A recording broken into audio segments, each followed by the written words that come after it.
Just one.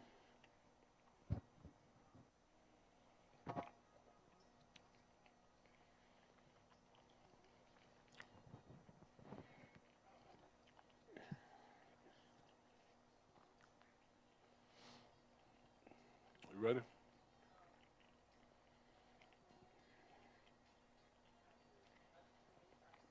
We only have three today. So that means three people from faith are not there. Well,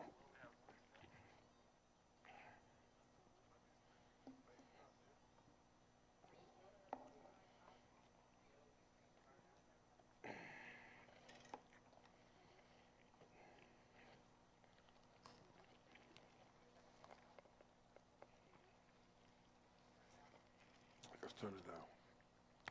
All right. Good morning. So who do we have from faith?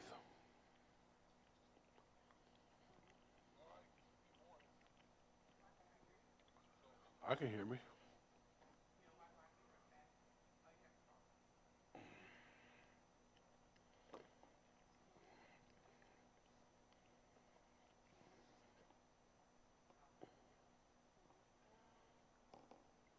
Who do we have from faith?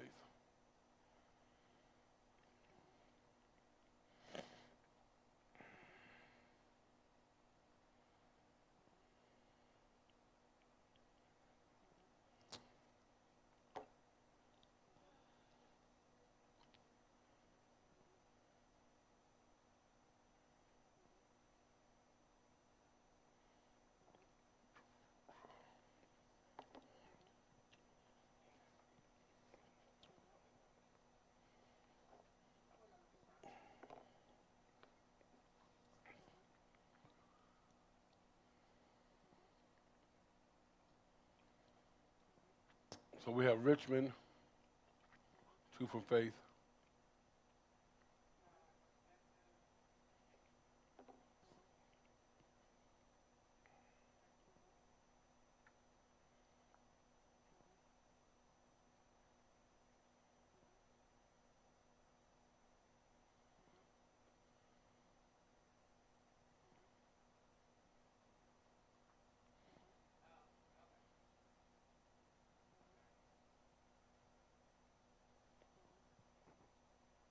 I got my demo mode on.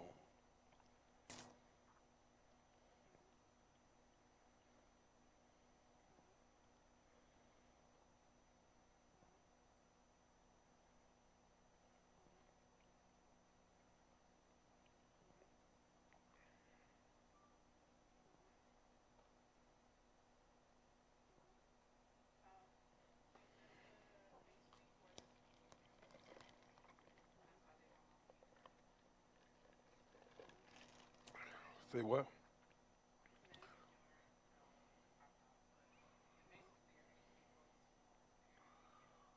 I got a SD core. I got an SD piece in there. Just take it out.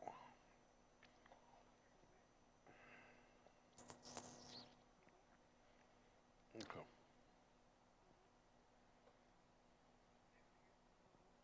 So if there's any questions that we have, let's get this out the way. Any questions that need to be addressed on today, let's take care of that. Any questions that need to be addressed on today, let's take care of that.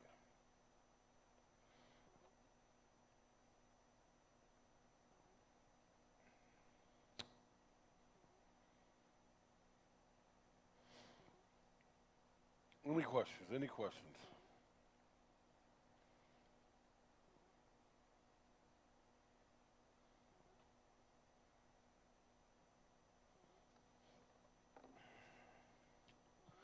You all remember when you're doing the CDA, it's just how bad that you want it. I mean, we want to get done in 10 weeks if we can, but if not 10 weeks, we'll do it in 15. If not 15, we'll do it in 20. 20 will probably be my limit.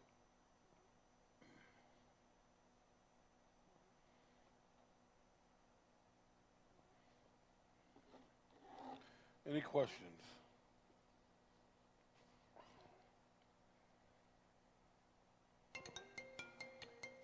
Any questions? Are there any questions?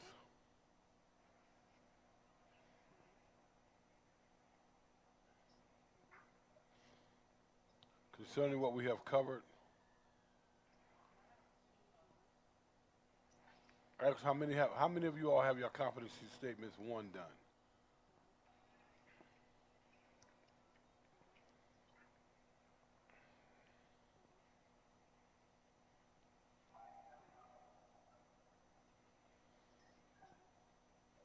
How many got your competency ones done?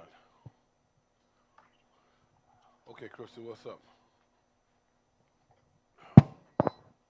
Crystal, what's up? Not now. How?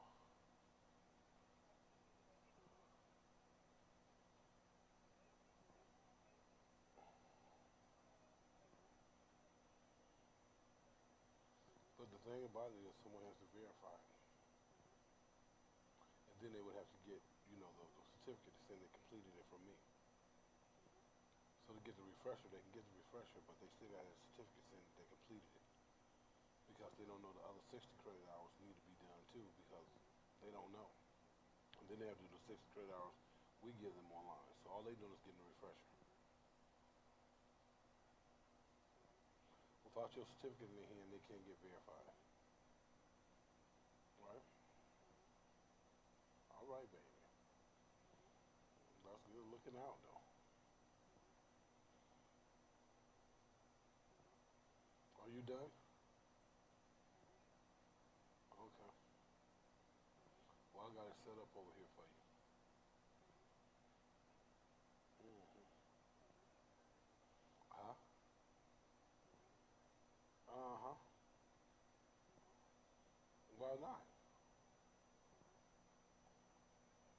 Well, I didn't even go home. Well, your kids are home. Oh, she's heated. You know.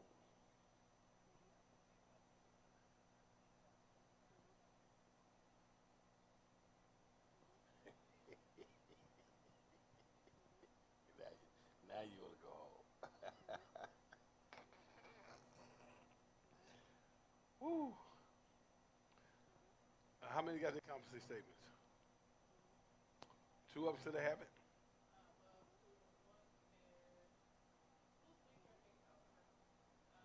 We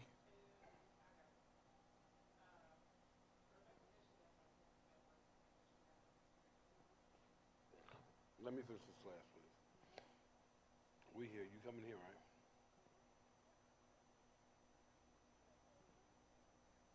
All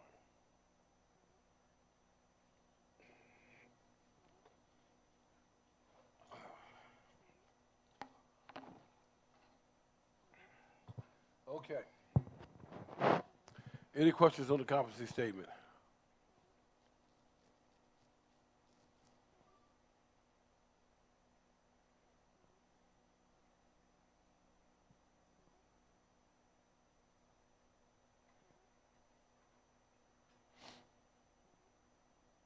Okay, so we want to do our learning environments. Um, Candace, do we have that? The learning environments. I do not have my book. I don't know where I placed my book at. Chrissy, did I leave my book in Richmond?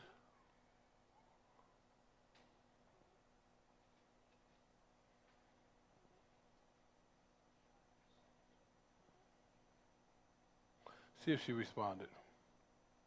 I could have left my book in Richmond.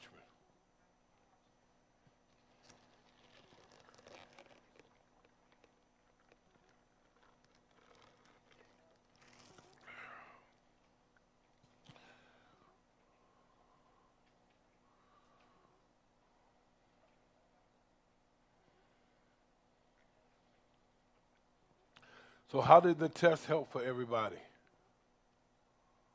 Everybody got the test? Hello, hello, hello. Now, listen, I'm not trying to cheat, but what I would like to do is I like to continue to do the test. So when we go through the learning environment and we do the next 2 weeks, you already done heard the test, and I think it's like you'll get a better understanding. Because you do the test first, you do the test again, you do the test again, then I go over the material that you should have been tested over. Because most of the test is common sense, so it just see that you have common sense. So if you got common sense, then you in good shape, right? But then when we go over the material, you already did the test, you already passed it, and your success rate of passing that CDA test, because you'll be under a state proctor at Ohio State. You'll be at Ohio State University, one of the campuses here, the satellite here, and you will be under a proctor who watches you. You have X amount of time to do it. So I want to make sure that you'll be able to get in there, get out. So we're just gonna beat this test up. We're gonna beat this test up. Then we're gonna come back and we'll go over the literature. Well, if you're already passing the test, then I just need to get you comprehensible to the content. Does that make sense? I only got 3 of you, so it shouldn't be rough. Does that make sense? Did they say yes?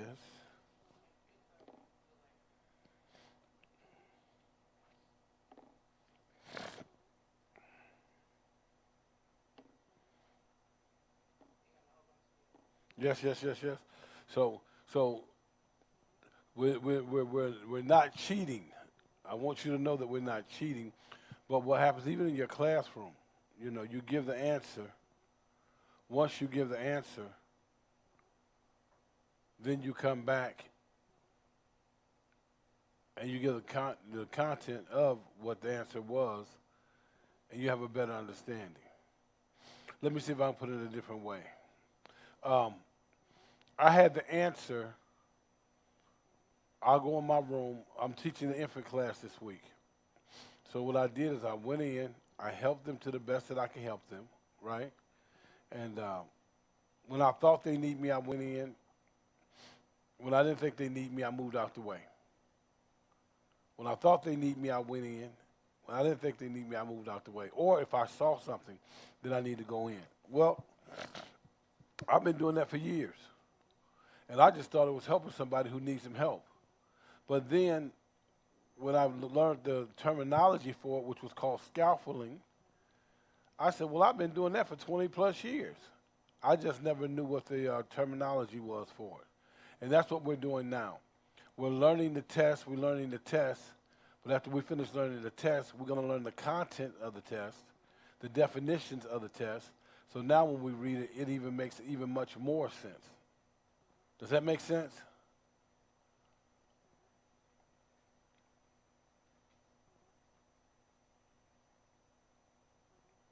Yes, yes, yes. Okay.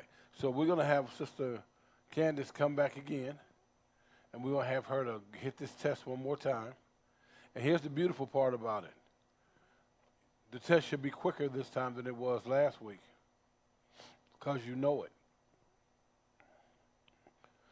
So while I'm doing my research and while I'm doing what may work, what not work in this class for the next class, because I don't want you to come do the CDA class,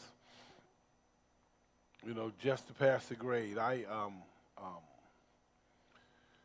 was going to say when I was in college, I'm still in college, but let me say this. I had a group of people that we study buddies. It was about 16 of us. So they would come here at the daycare, and I'll buy the food. We'll sit down and we'll study.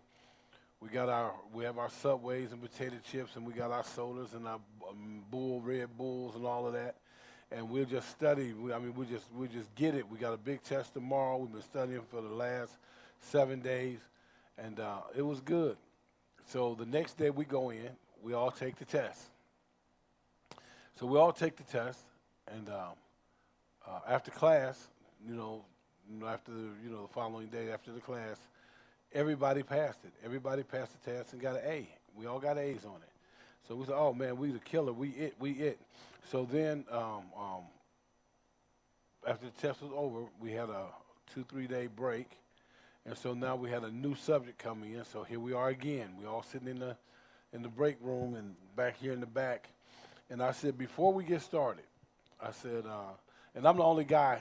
Rest of my classmates were girls. So I'm in there with about 15, 16 girls, right? And it's just me.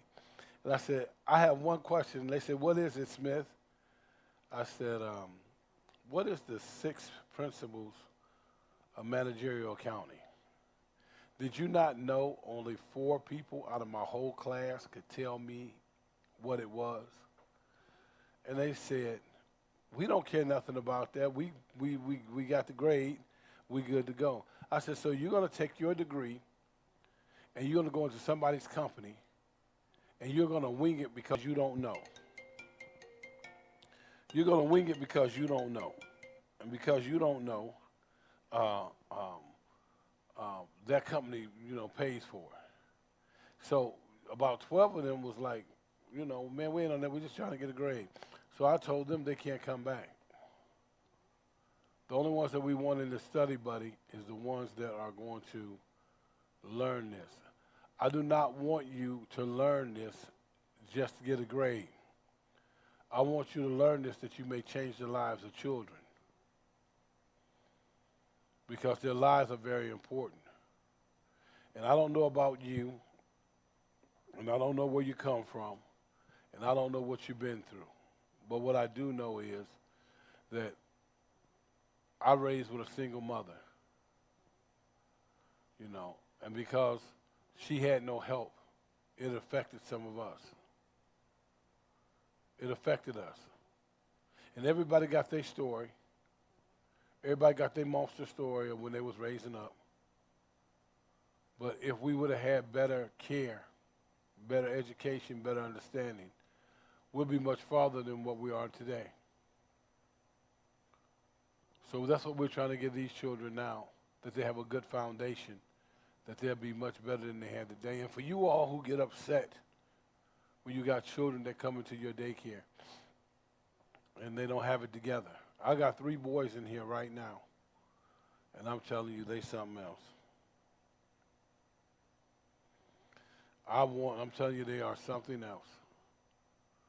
And it would be easier for me to get rid of the 3 because they're taking up 3 slots in their school agers.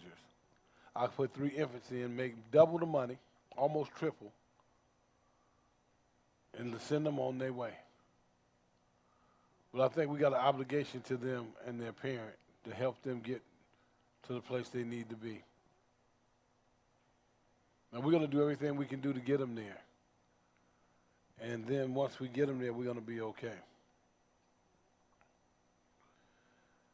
So I want you to take this CDA class a little bit more seriously than what we have been, because I really can turn it on and really, put it in. Or I can just go through the motions like everybody else, get my money from your boss, and then call it a day. But I think since they're going to pay for your class, now I don't know about you all. Your boss is kind enough to pay for your class and pay for all of your CDAs. I don't know if I'm doing that with my people. Because with your boss, they put a clause on you all that you have to stay with them another year. So I don't know what I'm going to do with my people. I don't know whether I'm going to make them pay for it or maybe I'll make them, or I pay for it and then they obligate it to me for a year. I don't know yet. It's going to be depend on how you do this class, Richmond and Dayton. So we're going to say amen as Sister Candace come, and we're going to do these. We're going to hit these again, and hopefully that you'll be able to get through these quicker than you did last week because you heard them. And I think Chrissy wasn't there last week, so she get a chance to get it again. And then I think I got 2 of you that are there. Who's the 2 from Faith that are here? Maddie and Rebecca, what's going on?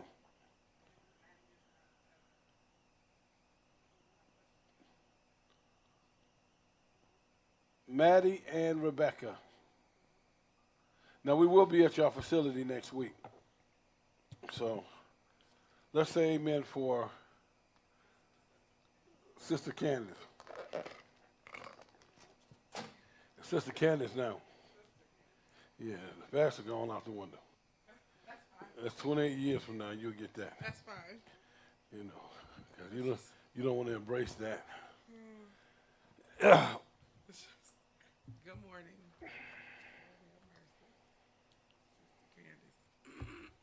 Good morning. Good morning. Good morning. Yeah, I can see you guys online, but I can't do the response. There we go. There you are. All right. Good morning. We're gonna walk right in. Excuse me. I have my tea this morning. Um, we're going to hop right in. Maddie, can you do what we did last week for the question part? Next question. That really helped me because it kept everything in order. So if you have the capability to do that, please let me know before I get started. If not, I'll give you 2 seconds. Thank you. All right, here we go.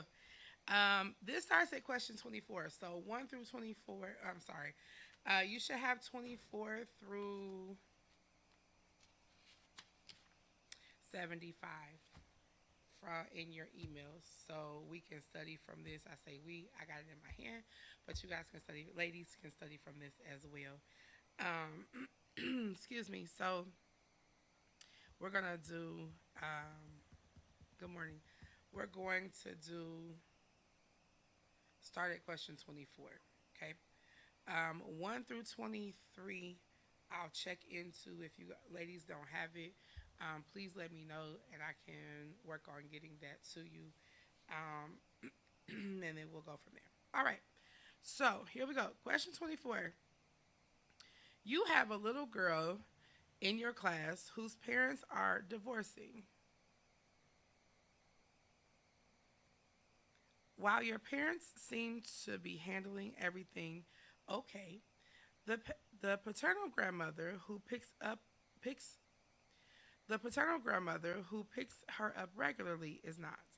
She often wants to chat negatively with you about her former daughter-in-law. She has no problem talking in front of her granddaughter and uses language that is not appropriate for children to hear. So we have a grandmother who picks up her granddaughter on a regular basis. Parents are divorcing. She has craziness to say to you as the teacher. What do you do? Do you A, call the child's mother and tell her all the awful things that the former mother in law is saying? B, meet with both parents to explain what you have been experiencing. Talk with them about how important it is to support their daughter and to avoid having her hear these kinds of conversations. Do you see? Tell the child's grandmother to stop gossiping. You do not appreciate it. Or D, tell the child's father his mother can no longer pick up the student. A, B, or C. And just so you all know, because we're still having technical difficulties, we're going to work through it, but you will periodically see a flash on the screen out of demo mode. So I apologize. I got B's. B's have it. Meet with both parents. So we're going to meet with the parents. In order to maintain the trust of both parents, it is important to share the information with both of them and work with them to come to a reasonable solution. I'm going to move this really quickly. Next question. Next question. Sorry, I forgot that does that. I apologize. Next question. Which of the following activities is a pre reading activity? A. Listening to a book on tape. B. Taking lunch orders in the restaurant center. C. Tracing shapes with their fingers in the sand table. B. D. All of the above. I'll do it again. Which of the following is the pre reading activity? Listening to a books on tape. Taking lunch orders in the restaurant. C. Tracing shapes with their fingers in the sand, or D, all of the above. D's have it. All the above. The above listed activities are all good methods in building pre reading skills. Anytime the children are exposed to literacy, such as being read a book or reading a book to someone else, or writing, tracing, or coloring letters, they are getting valuable pre reading experience. Expose your students to many opportunities to read, write, and explore in the written language. So far, so good. Next question. A child provider is seeking immediate feedback for her performance. Her best source will be A. Community colleague courses. I'm sorry. A. Community college courses. B, a professional mentor or supervisor. C, a professional workshop. Or D, the parents of the children she is caring for.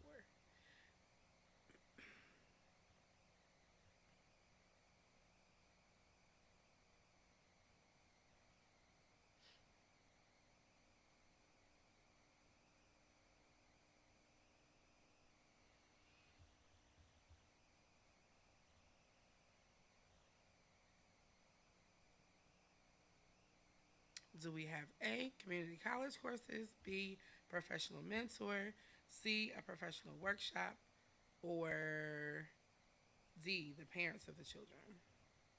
I have two B's and one D. Your correct answer is going to be um, B, as in boy, a professional mentor or supervisor.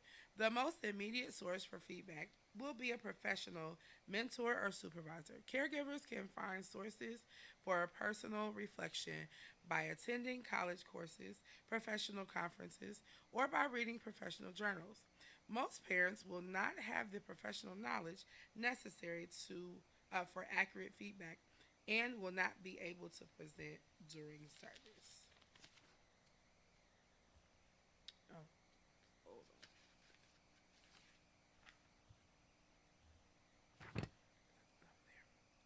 All right, next question. The professional caregiver is a lifelong learner who seeks to increase her knowledge about child development in order to help children and parents cope with typical developmental issues. Which of the following is not a developmental issue? A.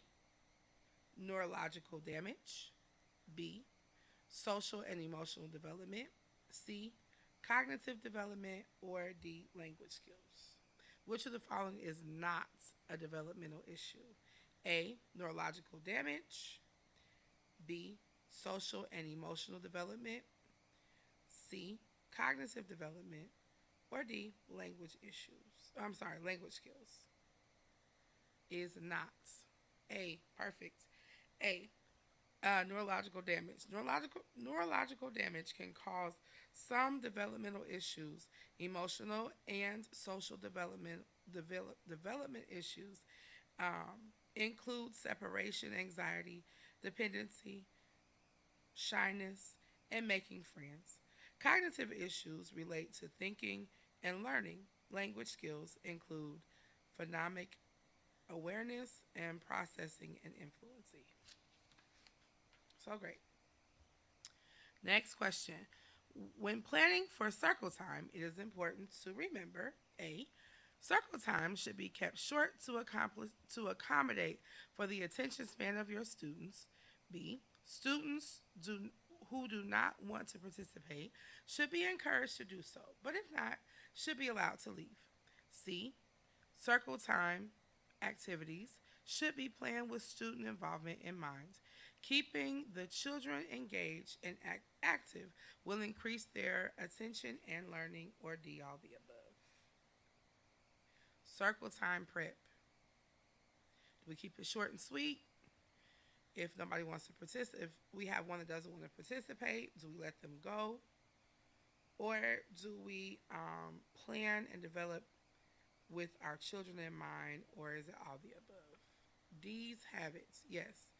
All the above. Circle time should be short enough not to not to lose the attention of your students while keeping them active and engaged. This will help this will help them to fully enjoy the activities and not lose focus and interest. It is acceptable to have two circle times in the day if permissive. So great, ladies. We're on a roll. All right, next question. A young boy once waits too long and has an accident, and I'm sorry, try this again.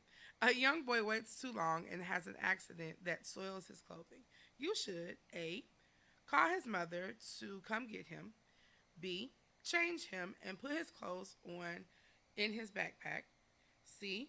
Help him to change and then call his mom. I'm sorry. Help him to change and then put his clothes in a sealed and labeled bag. D. Help dry him off as best as possible. We got A little boy with soiled clothes. What do? Call his mom, change him and put his clothes in the backpack, help him change and then put his clothes in a sealed bag, or D, help him dry off.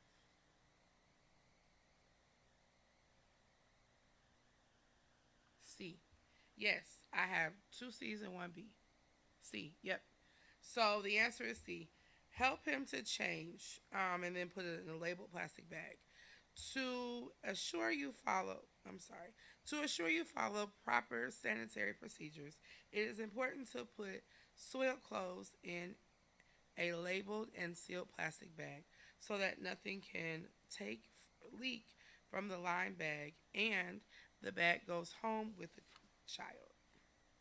So make sure the bag is labeled in a plastic bag so it goes home with the correct kid.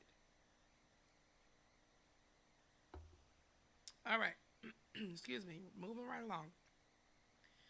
Next question. Displaying photographs of children and their families in your classroom will A, make them miss their parents, which is not a good idea.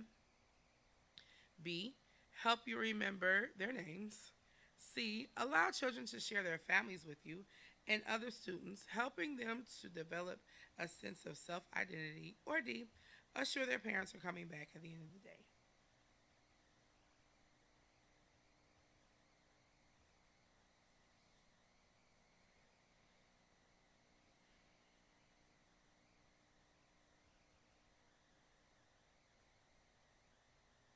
Great, I got C's. Allow them to share their families. Correct.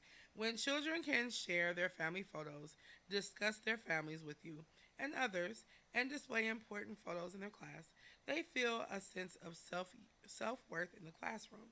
They are important in your class. They also begin to develop a sense of self identity when they see their families and how they are the same and different from their families. So great. Next question. The photographer is coming to take school pictures, and some of the parents, the ones whose children are going to kindergarten next year, want their children to wear caps and gowns in the individual photos. The director of the school does not allow cap and gowns, and the parents are complaining to you. What do? A. Agree with them. B. Allow the parents to bring in their own cap and gown. C. Respectfully advise the parents of the school rules. Let them know you understand their concerns and you must comply with the policies and procedures of your director.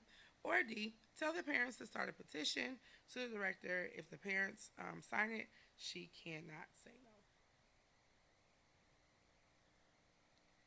So, do we agree? Do we allow them to do it anyway? Do we tell them about the policies and procedures? Or do we tell them to start a petition? Yes, your answer is C. Respectfully advise the parents. Good job. So it is from time to time your classroom parents will disagree with the policy or procedure of your school. While you may actually agree with the parents, it is best to listen to their concerns while supporting the school rules. You will not be able to make your parents happy 100% of the time. However, if you show them you are a professional at all times, the times you cannot agree with them will go smoother. Seeing that you respect and support the policies will help them do the same. Perfect. Question number 32 for Maddie, who is doing my questions for me. Next question. When planning for nap time routines, you should A.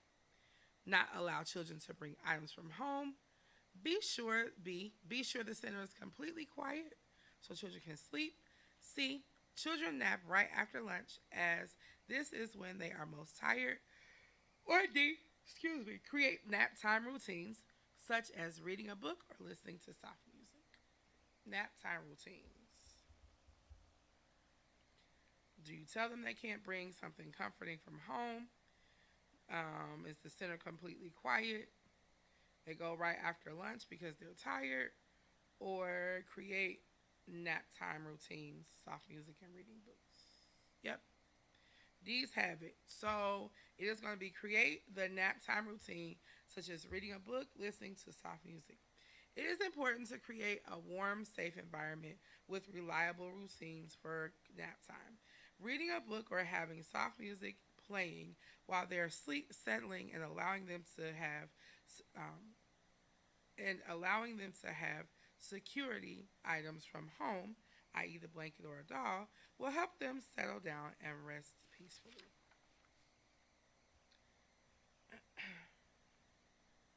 Perfect. Next question. You are assigned a new classroom, and one of the things you notice is that there are several mirrors on the wall. When it comes to mirrors, you should A, take them down, B, hang them up out of reach of children, C, hang them at eye level so children can see themselves, or D, have them only in the bathroom area. Mirrors in your classroom. Do you A, take them down, they're dangerous, B, hang them out of reach of children, C, hang them at eye level so the children can see themselves, or D, hang them only in the bathroom area?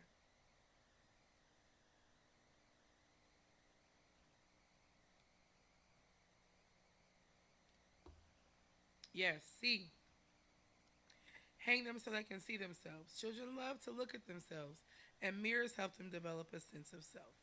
Kids safe mirrors should be hung at the child's eye level so they can look at themselves and experiment with making faces, become familiar with their facial features, and interact with their friends. Next question. A professional caregiver must maintain a professional manner both on and off the job. Which of the following is not the best practice for a professional caregiver? A. Arrive on time every day. B. Dress appropriate at the job. C. Display a professional work ethic. Or D. Discuss an individual child's behaviors with friends outside of the facility and organization. This is what's not appropriate for a professional.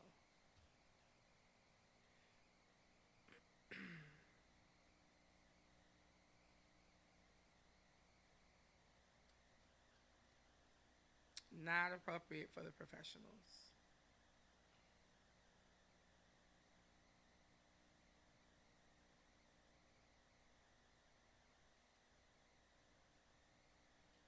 Yep. D's have it. We should not discuss individual child's behavior outside of where we are. Maintaining confidentiality is one of the professional obligations of a caregiver. The caregiver should arrive on time, work a full day, maintain a positive attitude and work ethic, and dress appropriately for the responsibilities of the position. The organization should provide standards for professional behavior. Moving right along. We're 11 questions in, ladies. We got it. All right. Next question. You have a little boy in your class who likes to wear the princess dress in your dress up center. You should A, contact his parents and explain how his behavior is unacceptable. B, tell him dresses are for girls and offer him a fireman coat. D, encourage him to play, experiment, and wear whatever dress up clothes he wants. Or D, take the dress out of the class, out of the center, and so he cannot wear it. So do we A, call his mom and tell him what he's doing? B, tell him dresses are for girls? C, encourage him to play and be creative? Or D, take the dress out the center? C's have it. We are going to let him be creative and encourage him to play. Children at this age are developing their sense of self and should be encouraged to try a variety of dress up clothes with no defined gender roles. Little boys can wear dresses and little girls can be construction workers for them.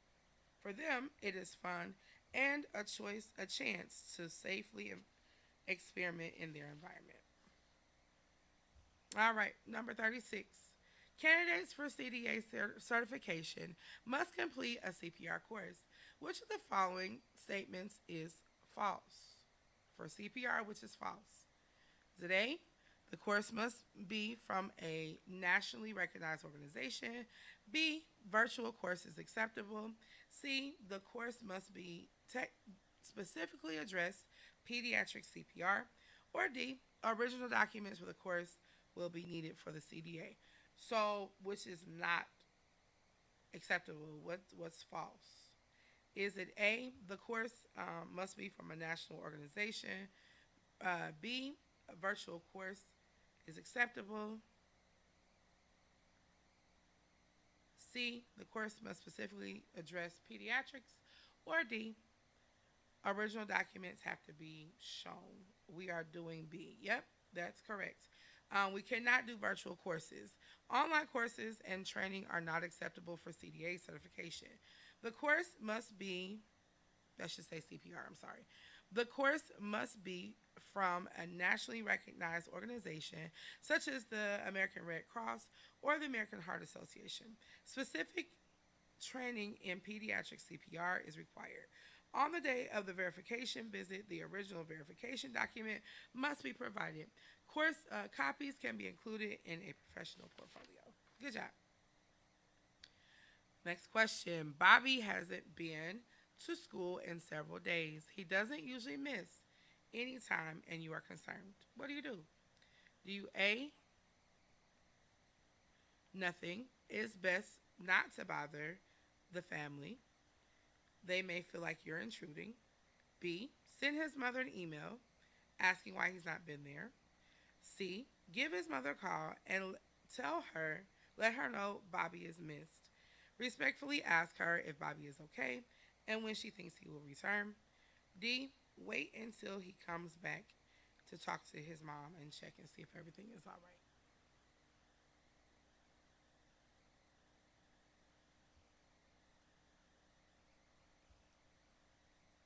What do we do?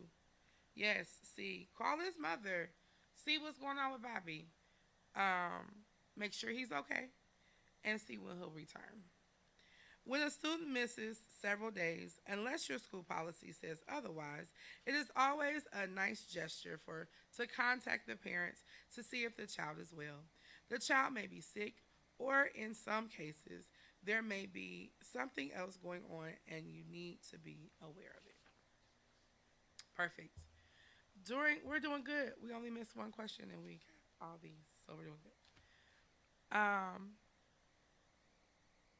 During mealtime with preschoolers, it's important to A, make sure they eat everything on their plate. B, make sure they sit in the same seat every day. C, involve them in appropriate conversation.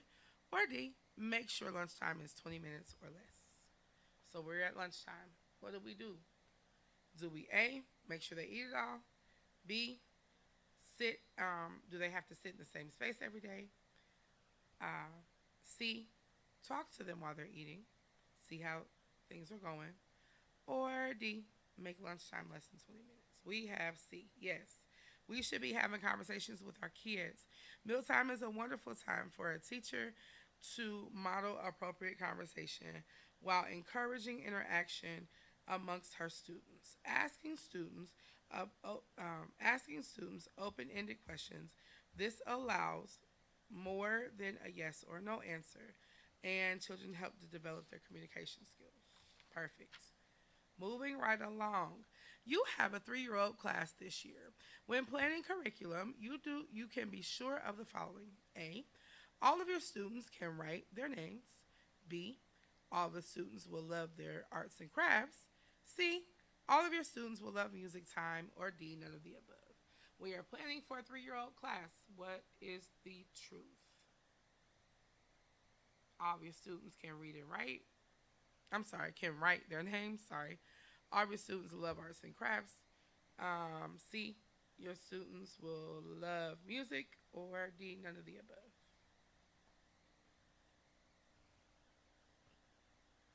Yep, none of the above.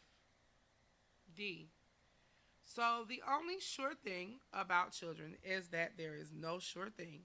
Each student in an individual with their own likes is an individual, with their own likes and dislikes and levels of abilities in different areas.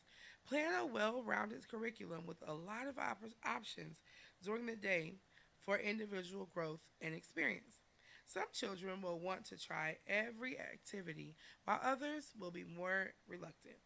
Planning for their differences will allow you to feel confident in each child. Each child is getting a positive preschool experience.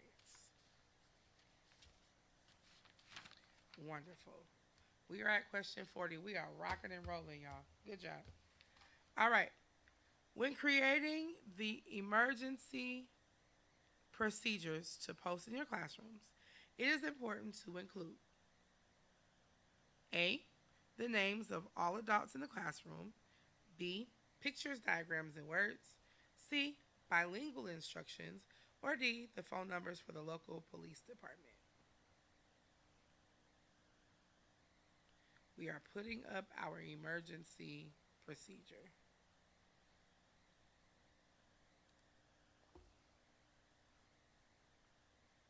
Yes.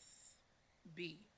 Pictures, documents, and words. Why? Because we got kids and they need to see pictures, documents, and I'm sorry, diagrams and words. So, by using pictures and diagrams in conjunction with words, you can easily let everyone in the classroom know how to respond to an emergency, even if they cannot read or do not speak the language. Anybody can see a picture, so that's awesome. Cool. Next question. Your school has very little parking available, and because of this, implemented the school implemented a car line where parents look around the parking lot and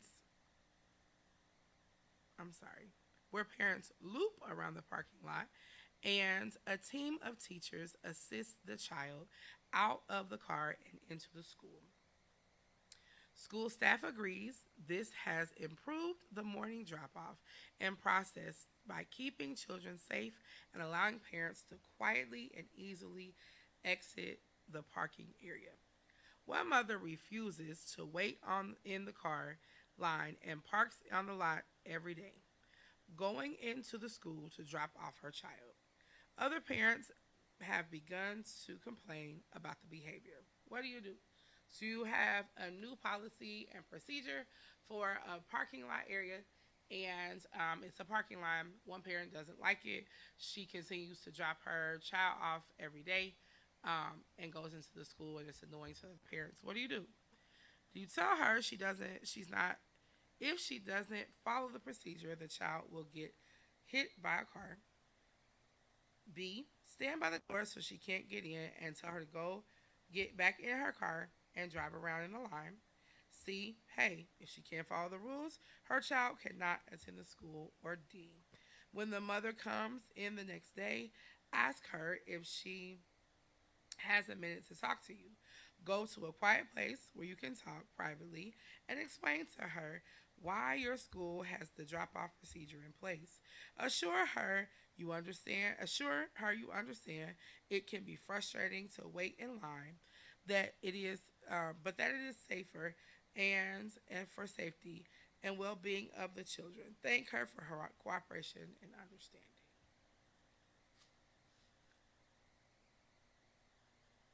Yep.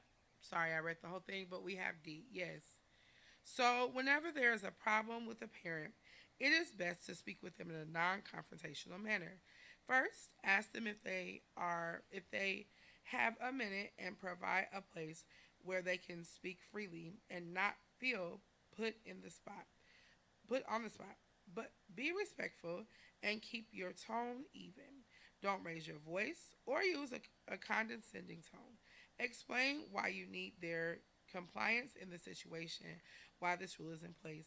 Often, when someone understands why they are being asked to do something, they will agree to cooperate even if they do not fully agree with the policy. Makes sense. Number 42 for Maddie, who was doing my typing. Thank you. Patty's parents asked to speak with you after school. They are concerned. Patty is 4 years old and is not reading yet. They will they tell you her sister Penny was reading by the time she went to kindergarten. You listen to their concerns and tell them: A. It's clear Penny is much smarter than Patty. B. Children learn at different spaces, and reading is not a skill you expect to see in preschool. B. You will teach Patty to read since this is what they want. Or D. You two are concerned that Patty is not yet reading. So, have two sisters. One's reading faster than the other. What do you do as the teacher? Do you listen to the parent? I'm sorry. Is it A, clear that Penny is smarter than Patty? Try saying all these P's at the same time. B, children learn at different paces, and reading is not a skill you expect to see in preschool. D, you'll teach her yourself. B, I'm sorry. C, you'll teach her yourself. Or D, you're concerned as well. If I need to read those again, let me know. Yes, children learn at different paces. Yes. B, parents often have unrealistic expectations for their children, especially when they see their older siblings or other children doing things their child is not doing. It is important to help them understand what realistic goals are for their child at his or her age. Providing examples of the wonderful developmental processes and appropriate things their child is doing will help the parents feel supported in their concerns and trust the feedback you give.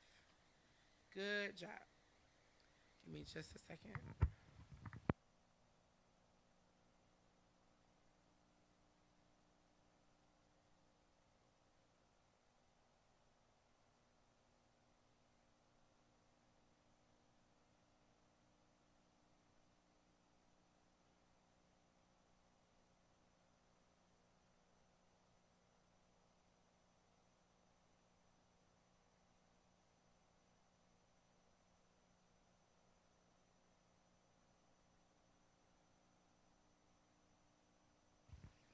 All right, perfect. Thank you. Number 43. Mrs. Bridget appears upset when she drops off her two little ones. When she returns in the afternoon to pick them up, she confides in you, okay, telling you that her husband came home last night and asked her to leave. She doesn't know where she and her little ones will spend the night. Which would be the best choice in practice? A. Ask her to send you her new address when she gets it. B. Tell her that you can't help parents with personal problems because it will violate confidentiality. C. Respect Mrs. Bridges' privacy by keeping the information confidential. Offer to help by giving her information about agencies. D. Call over a few more caregivers to confer with them on what she might do. Yes, C. We're going to respect her privacy and we're going to send her somewhere that can help. There are usually community resources for families in crisis. Listen carefully and offer to help. Do not offer unsolicited advice. If Mrs. Bridges wants information, provide what you can. Follow your agency's confidentiality policy. Great. Moving right along. You are currently midway through a winter themed unit on Snowman. If it snowed last night and the children really want to play outside, but it's just too cold, what can you do to keep with your unit and address interest in playing in the snow? Do A. Have them make snowmen out of cotton balls. B. Fill your sand table with snow and let them make snowmen. C. Tell them they can go outside in a few days when it warms up. Or D. Do a lesson on what you should wear when playing in the snow.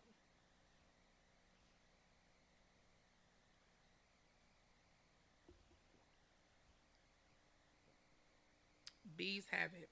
Fill your sand table with snow and let them make snowmen. When the children show an interest in the snow, a caring teacher will use this natural interest to help the children have meaningful experiences. Since they cannot play in the snow, you can provide a hands on concrete experience that will expand on your current theme. So cool. Stick with the theme. Next question. Which of the following situations could become a teachable moment? A. A child has a cavity and is worried about going to the dentist. B. A child is moving in a new home. C. A child has a new baby sister at home. Or D. All the above. What do we have? What's a teachable moment? The child is scared to go to the dentist. The child is moving in a new home. The child has a new baby sister, or all the above.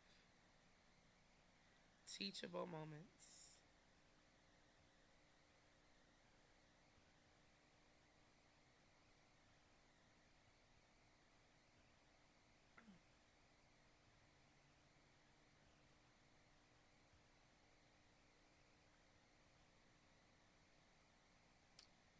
Teachable moments.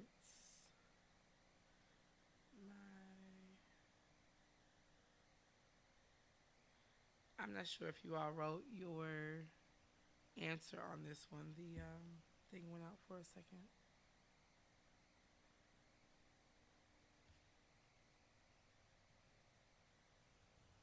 Yes, it's D, all the above. Everything that happens in a child's life, everything they share with you, and everything you observe can be a teachable moment. If a child is concerned about a new sibling, taking the time to respond to that concern helps that child to learn and feel secure. You can expand the teachable moments when appropriate by reading books or having activities that will touch on these subjects. So, good job. CDA credentials, I'm sorry, next question. CDA credentials must be renewed A, annually, B, every 5 years, C, before the third year anniversary on the date, or D, only after 480 service hours have been completed. When do we get our license renewed? Credentials, same thing. A, annually, B, every 5 years, C, before the third year anniversary date, or D, only after so many service hours. Yep, B, C's have it before the third anniversary date. The CDA credential must be renewed before the third year anniversary date for every renewal. For example, if you received your credentials on April 4th, 2015, they must be renewed before April 4th, 2018. One day later and your application is invalid. There is no grace period. Great. Next question. Mrs. Cook has several children in her home care facility that have trouble going from one activity to the next. For example, several don't want to put away toys at snack time or finish eating to come to the story circle. Mrs. Cook spends a lot of time coiling these students to go from one activity to another while the others are waiting. What advice would you give her? A. Physically remove the students who are talking during transitions. B. Prepare the children for transition by giving them signals that a new activity is coming up. C. Let the children stay with their activity until they're finished. Or D. Help them clean up or remove the snack so the transition will be faster. So do we A. Remove the student, B. Prepare the children for the transition by giving them signals, C. Let the children stay with the activity until they're finished, or D. Help them clean up the snack early? Yes, B. We're going to prepare our kids for the next activity. Many children have trouble transitioning from one activity to another. Mrs. Cook can help these children by by warning them that activities are going to change. This will give them time to finish what they are doing. Clean up and adjust their feelings about having to finish and move on. She might have a musical signal or a verbal one which causes children to change.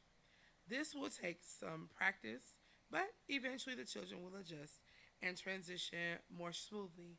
Having consistent rules and procedures is the best way to keep the program running smoothly. So in our preschool class, we do when it's time to clean up, we do the cleanup song. When it's time to wake up, we do the wake up song. When it's time to read, I put on like classical music because it helps the brain waves. I learned that in the study and psychology class.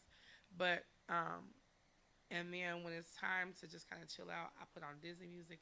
All of those things, I noticed a difference in my students when the music starts and how things go. Now they're starting to sing the wake up song. Now they're starting to move faster because they know they only have a certain amount of time for the cleanup song. I think they have a 2 minute, a 5 minute, and a 10 minute one. I usually do five just to give them time. And then they know when they get finished to go sit at the table. So it helps. It definitely that part of it really helps in the transition. So hopefully that helps, and you ladies can add that to your practice. When reading, next question. When reading a new book to your class, how can you help your students practice their prediction skills? A. Ask them how many pages they think are in the book. B. Ask them what they think will happen next. C. Go over with them what the, an, go over with them what an illustrator does. Or D. Have them draw a picture of their favorite part of the book. We're doing prediction. Yes, yes, yes. Bees have it. Ask them what they think will happen next. Children love to guess what will happen on the next page of the by the end of the book. Help them to develop their prediction skills by using clues from the early pages to guess what will happen on the later pages. This will be easier for some students than others, and you will be able to assess the skills easily by their answers. So great job. Next question. Minna is a little boy in your class. He has been potty trained for 6 months, but recently has been wetting his pants several times a day, despite regular trips to the restroom. He has been using the chip. I'm gonna try this question again. I'm sorry. Minna is a little boy in your class. He has been potty trained for 6 months, but recently has been wetting his pants several times a day, despite regular trips to the bathroom. He has been using other children's backup clothing as his mother has not sent any replacements. You have a kid who keeps wetting himself. It's not normal. He keeps using other kids' clothes because his mom hasn't sent any. So what do we do? A. Let him stay in wet clothes. He won't like it and will start using the bathroom. B. Speak to Minna's mother about his recent behavior. Work with her to identify what could be causing Minna to regress. C. Make Minna a stay. Make Minna stay for recess on the days. Stay in for recess on the days he has accidents. Once he realizes this is the consequence, he will stop wetting his pants. Or D. Make Minna sit on the potty every 15 minutes. He won't have a chance to wet himself. Yes, B. Speak to Minna's mom. So we're going to speak with her and work with her to identify what's causing the regression. When a child has regular accidents after successfully using the facilities on a regular basis, there can be factors you are not aware of causing the child to regress. Speaking to the child's parents can give you insight as to whether there is something going on at home, maybe a new baby or a recent move. It allows the parents to work with you to resolve the issue for a while. For while they may not be happy he is having accidents, they will respect and trust you for sharing your concerns and being willing to do what's necessary. Great. Guess what, y'all? We are at question 50. We are rocking and rolling, and we're really good on time, so that's good. Good job. All right.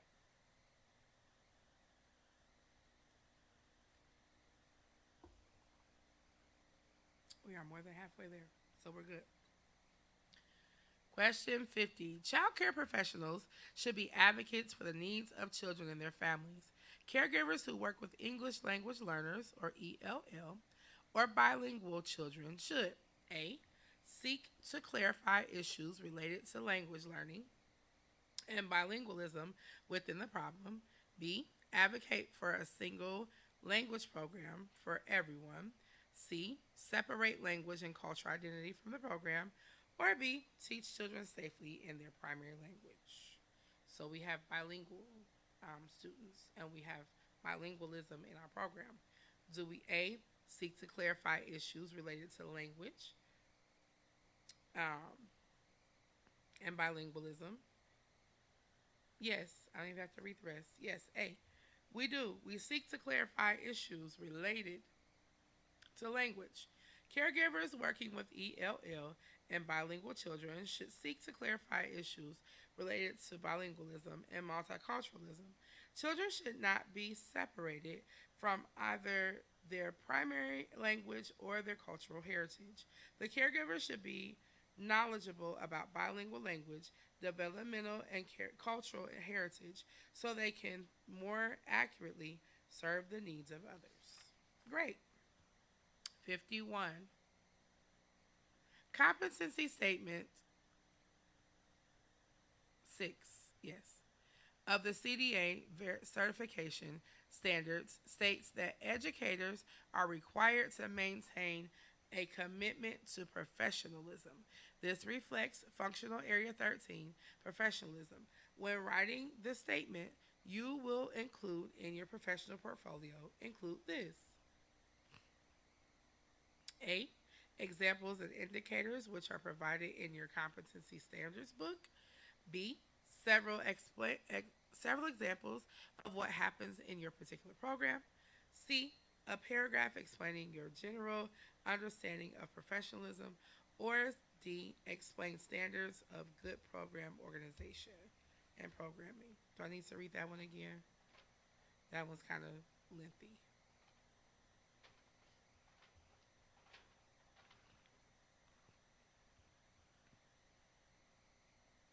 I'm sorry you can't hear my music, ladies.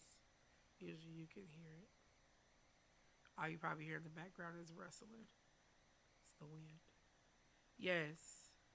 B. Yes. Several examples of what happens in your particular program. Yes. Good job. Um, in this area, a paragraph which describes the specific ways you promote professionalism in your program and work. Several examples from your particular program should be included in the 500-word paragraph. The applicant should detail processes and procedures which reflect your professionalism and the professional development activities which he or she has participated in. That is lengthy, very wordy. All right, number 52. While in this while on the playground, Teddy gets stung by a bee on his leg and starts to swell. You should A. Use Susie's EpiPen. Teddy, on Teddy, it's clear he's having an allergic reaction. B. Put on a sorry. A. Use Susie's EpiPen because of his allergic reaction. B. Put an ice pack on his leg. If he appears fine otherwise, have him rest for a few minutes until he's feeling better. C. Tell him to go and play. It's just a bee sting. Or D. Have him sit out the rest of the afternoon. What do? We have a child who's having an allergic reaction. Do we give him somebody else's EpiPen? We put an ice pack on it so he's better. Um, Go play or have him sit out. Yes, B. Put an ice pack on the bite, and if it appears fine otherwise, have him rest for a few minutes until he's better. If a child is stung by a bee and you are not certain if it's an allergic reaction, you can start by putting an ice pack on the sting and watching the child closely for any changes such as extreme swelling or trouble breathing. If you feel the child is having an allergic reaction, you should immediately call 911. 53. You want to expose the children to a variety of cultures and experiences. How can you best involve your community to actively engage your student in his learning? Is it A, ask them to donate money? B, ask them to donate books? C, ask them to come in? Or D, ask them to come in and read books? Sorry, C was ask them to come in and share their skills, holidays, and social special dresses with the children. So we have community we want to involve. How do we do that? Ask them to donate money, donate books, come in and share like have a sharing time, or D, come in and read books. Talking about cultures and experiences. C, yes, ask them to come in and share their skills. While some community members may wish to donate money or materials, the children will have a wonderful, rich learning experience when the adults in their community come into the classroom and share with them. You will be surprised at what the parents, your friends, and other community members will be able to share with your children. Good job. We're rocking, y'all. Good job. And we are we're at an A status right now because we've only missed one question. So good job, ladies. Which of the following is an objective observation? A. Michael was happy today. B. Andrew loved the clown presentation. C. Amy counted to 10 today. Or D. Brandy didn't want to play blocks. We got kind of stuck on this last week. So it's an objective observation. So anything that you've been teaching and you realize that your kids, your students have taken it in.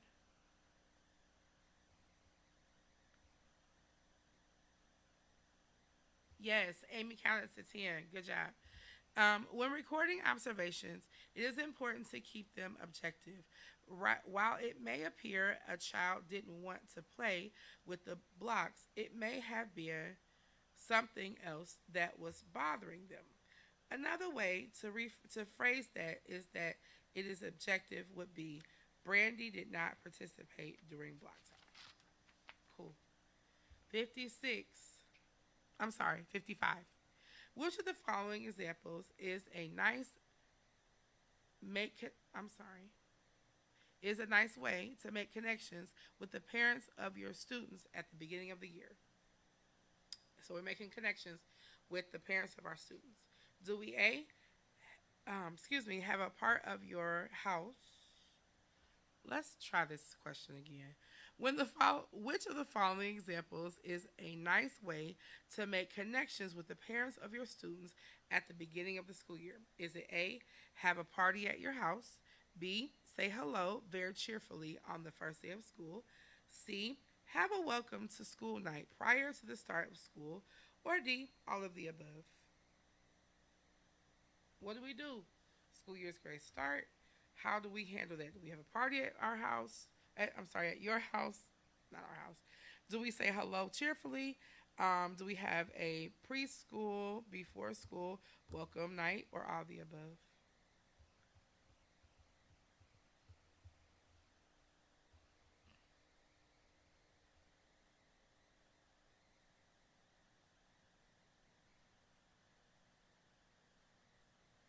Yes, we're going to have a start of school welcome night.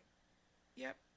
A nice way to welcome your families in is to let them come see the classroom, meet you, and hear about what will be happening in your classroom this year. You can share information with them, have some kind of family snacks, friendly family snacks, and have a chance to chat with anyone who wants to know a lot about your facility. Good job. 56. While playing on the playground, a child in your class cuts his hand. It is a minor cut, and you wash it with soap and water and bandage it, and the child returns outside. What else should you do? A. Nothing, the child is fine. It was a minor cut. B. Call his mom and have her pick him up just in case. C. Fill out the incident report and let his mother know at pickup time what happened. Or B. Recheck his wound several times throughout the day. So we have a minor cut. We have we have cleaned, washed, sanitized, and bandaged the cuts, and we sent him back outside. What else do we do? Do we do nothing? Kids are right. Do we call his mom? Let her know what happened. Do we fill out the incident report and then call his mom? What do we do? Yes. The answer is C. Yes, perfect. So we're going to fill out the incident report and call his mom and let him know what happened. Anytime there is an injury, no matter how minor, it's good practice to document the situation with any with an incident report. There are If there are any questions later, the written record will let everyone know what happened. The child's mother will appreciate you letting her know what happened, even though the injury is small. Y'all are rolling. 57. Joey, Joey begin. I'm sorry. Try it again. Joey brings his favorite toy to school. Many of the children want to play with his toy, but Joey is reluctant to let them play and have a turn. What can you do to facilitate this situation for everybody? All right. Do we A, tell Joey to put his toys away?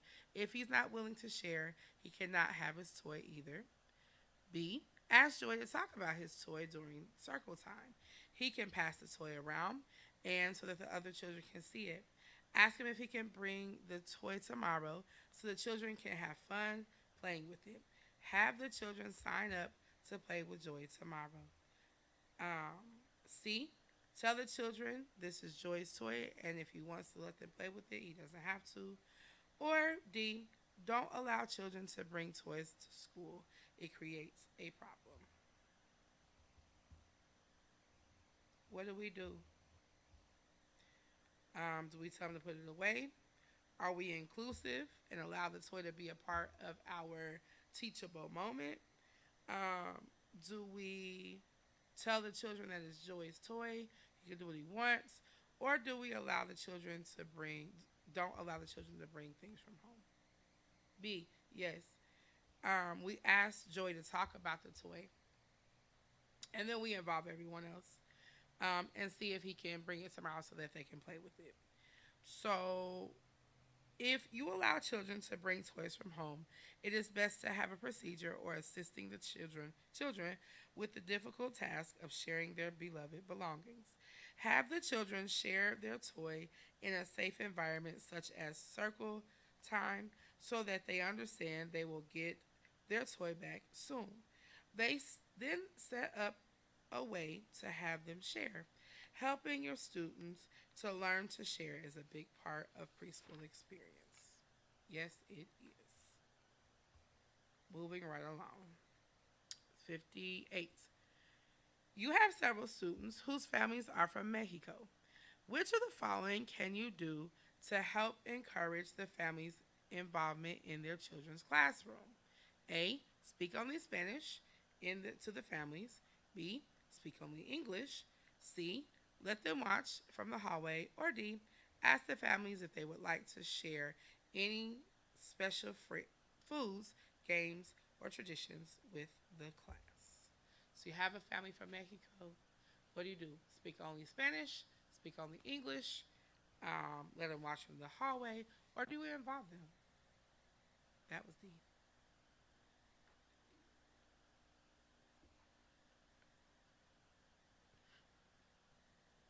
Yes, D.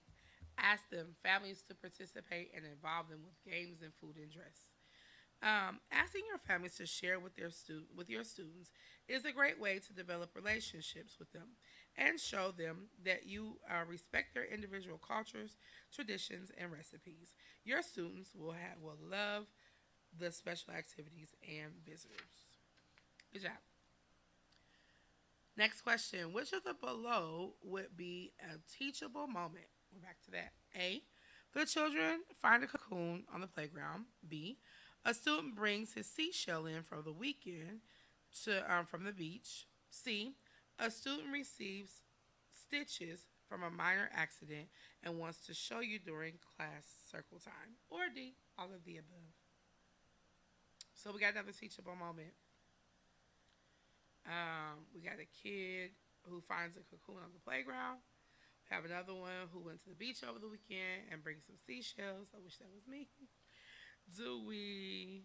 Yes, D. Yes, yes. Sorry. Yes, D. All the above. Teachable moments can provide some of the best learning experiences for your students. If the children find a cocoon on the playground, take the time to explore cocoons respectfully And if you're not already, share with them the life cycle of a butterfly. This could turn into a great lesson for another day. If students if a student does something special over the weekend or has an interesting event such as receiving stitches, it is a great chance to share information with students and expand their culture. Perfect. 60. This is all we got left, y'all. This is it.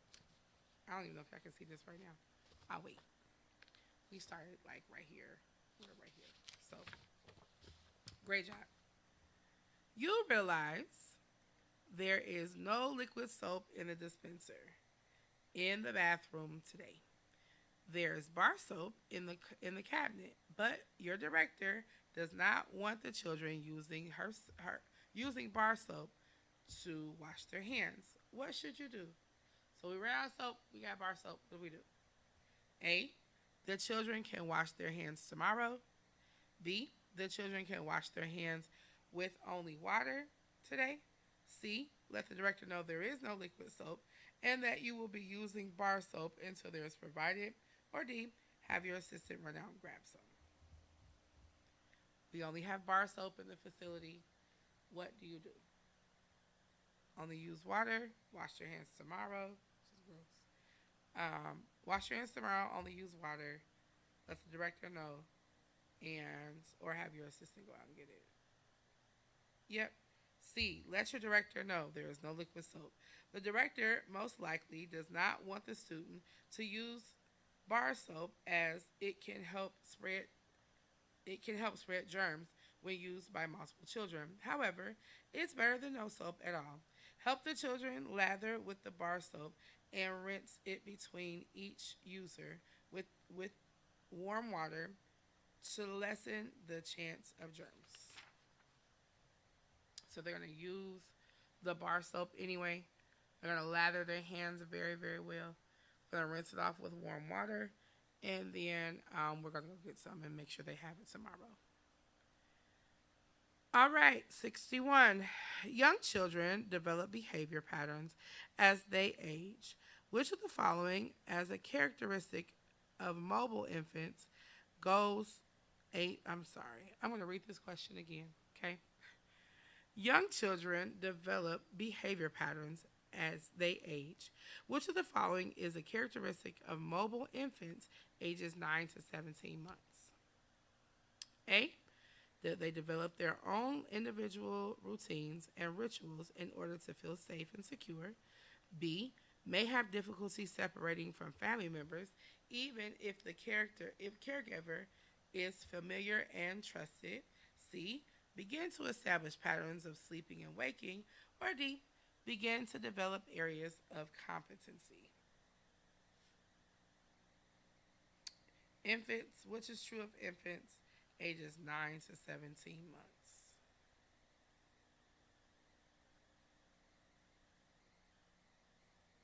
That one's kind of wordy.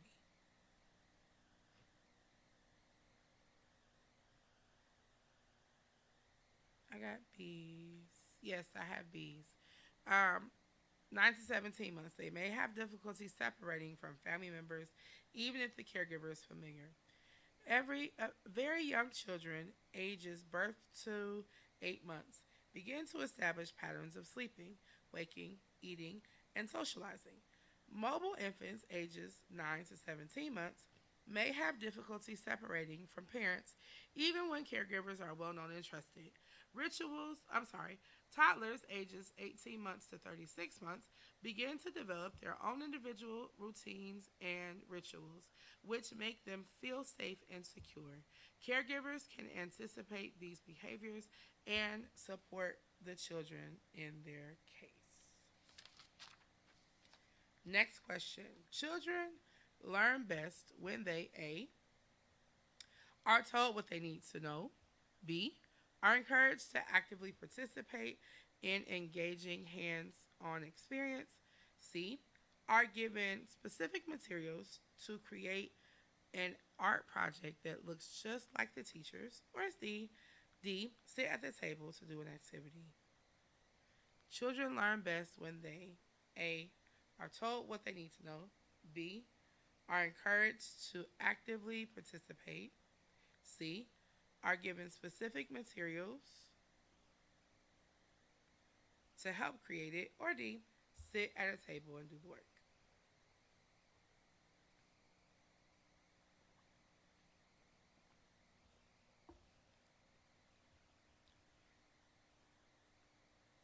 Yep, B's have it. Excuse me. We are going to encourage our children to participate. Children learn best when they are allowed to explore their environment through guided free play, open ended activities, and hands on experience. Great. Next question. Some of the padding has come off your indoor climbing structure in your indoor grass motor room. I'm going to read that again. Some of the padding has come off of your indoor climbing structure in your indoor gross motor room. Which of the following is the best choice? A. This is not a concern since it is indoors. The padding is not needed. B. Advise your director and keep the children off the climbing structure until it's fixed. C. Make padding for the structure yourself. Or D.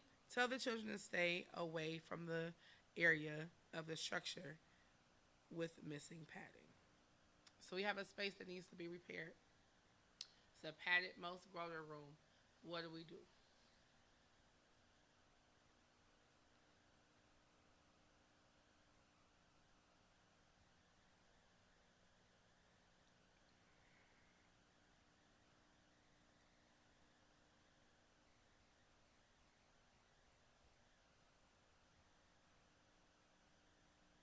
I have two B's.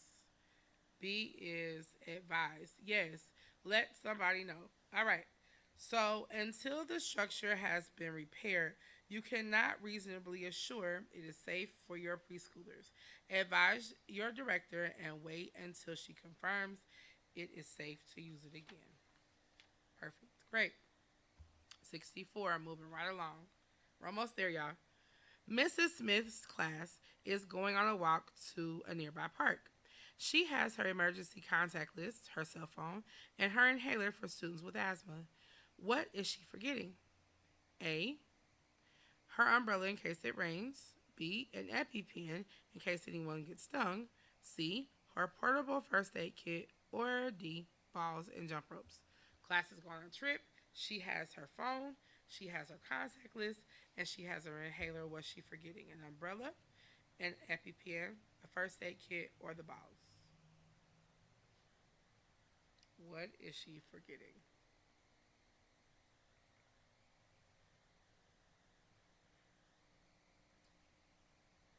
Yes, C, her first aid kit. Whenever you leave your classroom to go on a field trip or just a walk to the park, you must have your first aid kit with you in case of a situation. All right, next question. You should read to your students when? A, every day. B, only in the morning when they are most receptive. C, every other day. Or D, after nap. When do you read to your students?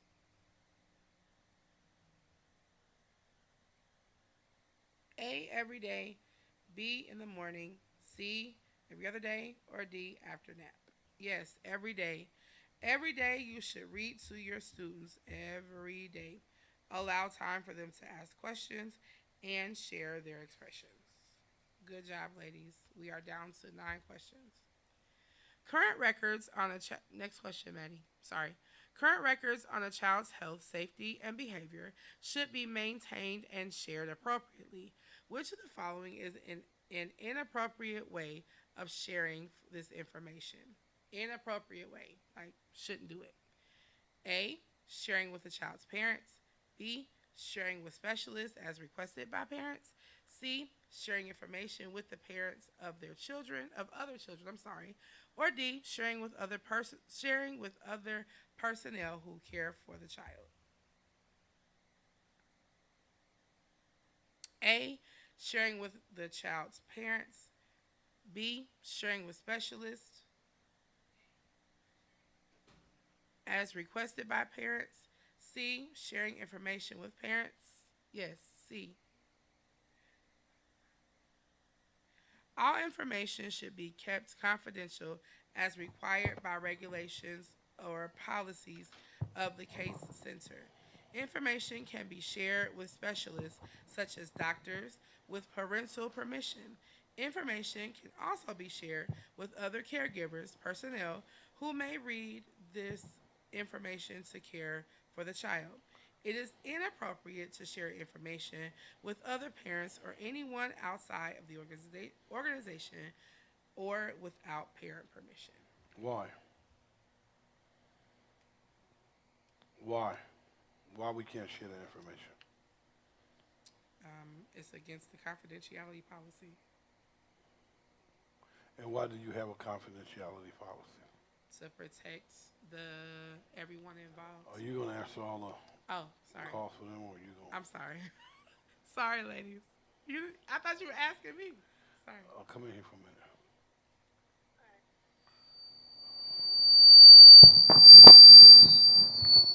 I apologize.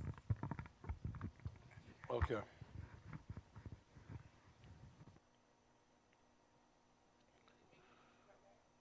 No, I was talking to my daughter.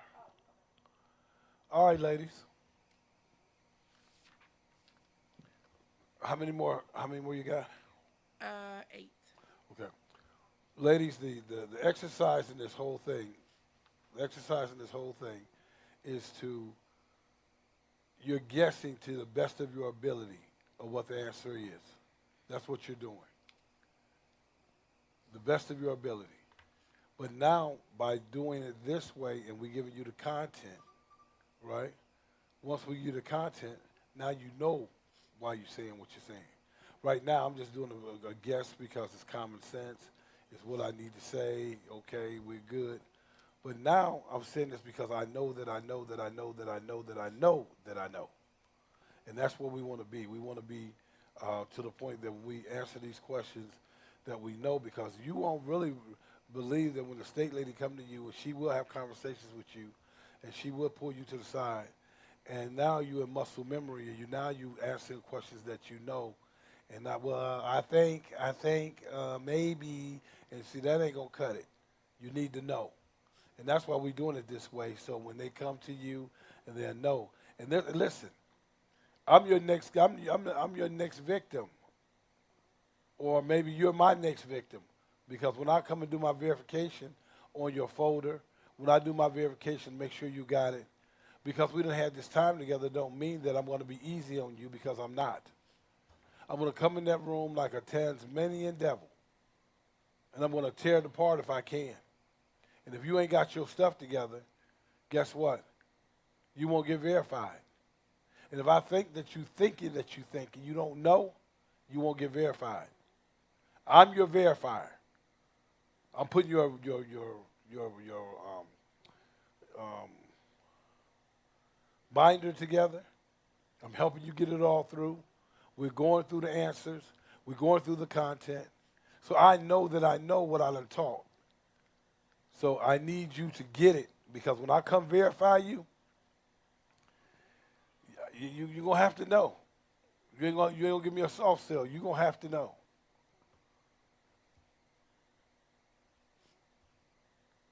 And Christy will have Dale, who is a friend of mine, he will come and he will verify you. And, well, I thought, I didn't know, well, they ain't going for none of that. The verifiers, they're not going for none of that, because they're not going to jeopardize their license for it. So, ladies, know this stuff. Know that you know that you know that you know. And that's why I'm doing it this way. Like, why are we going over these questions? Okay, this is common sense. But now you know why you're answering the question the way you're answering it. Yeah, I got the common sense part, but why? Why do I don't get this information out? What is the purpose? Well, it's confidentiality. Well, yeah, that's right. It is confidentiality, but why? Why is it confidentiality? Give me the scenarios that go with that. You don't know? So this is the reason that we're doing it the way that we're doing it. You guys got 8 more questions to go. Once you do these 8, we're going to take a break. We'll be back at 1, and then we'll come back at it. We'll hit it again. All righty? Okay, ma'am. All right. 67. Recently, Owen's mother seems to be avoiding you.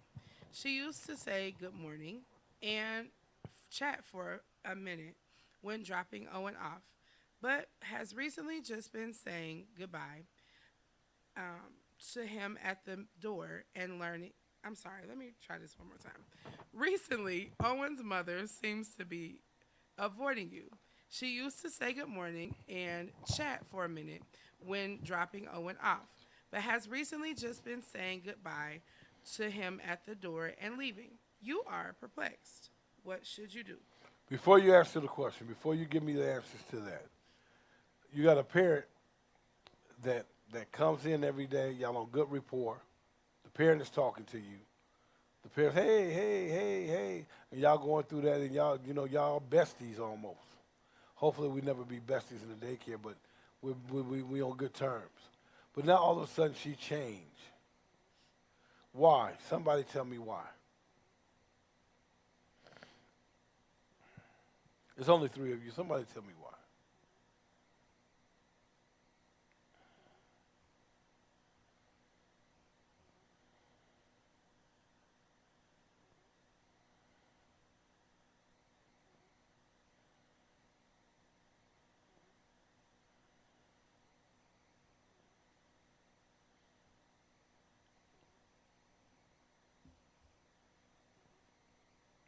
No response, no response. I don't hear no response.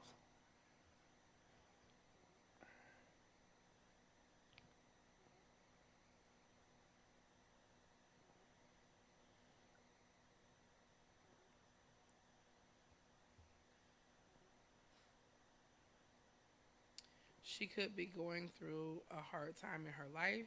Yeah, I read that now. Oh, okay. Oh, I'm sorry. I didn't realize you could read it. Sorry. See, you have to look at this now psychologically because your job is to serve God, help the parent. Okay, how am I gonna help the parent? You know, there's a culture that these people bring into the daycare.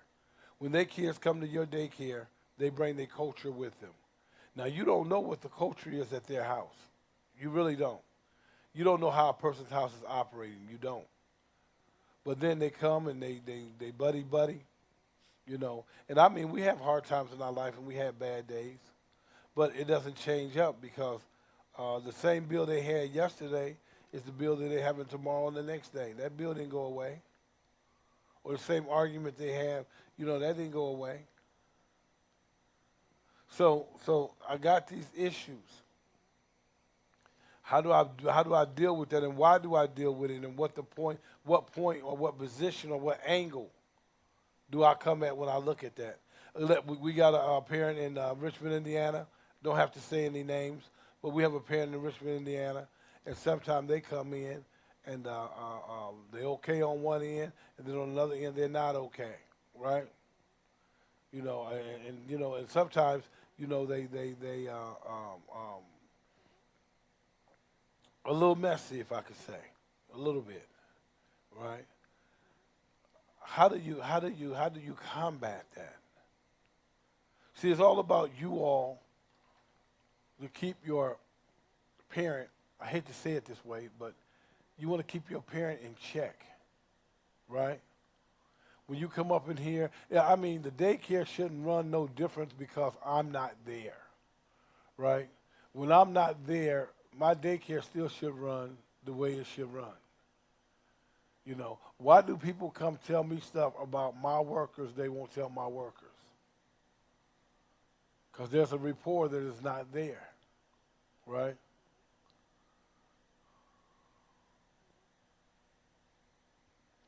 I heard someone say because maybe at one point somebody crossed. Well, that ain't got nothing to do with us. I mean, you got to give me the benefit of the doubt, right? You know? And if she's going through a hard time in her life, you still got to give me a benefit of the doubt. Because you're going through a hard time doesn't mean that you need to bring that to my table. You don't need to bring your garbage and put it in my bucket. I go to McDonald's. I understand McDonald's um, up the hill from us. I've been going there almost 17 years, right? and they change different management, they change different people. Um, but every now and then I get a lady at the window who's taking my order or she's collecting my money, and she's really nasty about it, right? And I tell her, I said, listen, I said, I'm going to share this with you. Tell me what you think. And she said, what's that? I said, you don't know what I'm going through when I come through your window. And if I were you, I would be really polite and happy and cheerful, because I work for McDonald's and this is what we're bringing, the service we're bringing, to you. Because you don't know what that person is on the other side. He could be on the Michigan Ray kill himself. And then you take him over, to another place he don't need to be. Or my day can be made through you. Either I can get mad and cuss you out, or I can say, hey, start laughing with you and have a better day because of you. And that's what I say to you all in daycare. You don't know what's going on with that parent. I done had 3 parents at my daycare get murdered. 3 parents at my daycare have gotten murdered. I had one of them was on the Maury show where they was telling the girl, that's your uncle, but really was her boyfriend, but come to find out that she was molesting the daughter. And then they got on Maury to try to prove was it him or not. And come to find out it was him. So now we back here in Dayton, Ohio. That's a bad situation.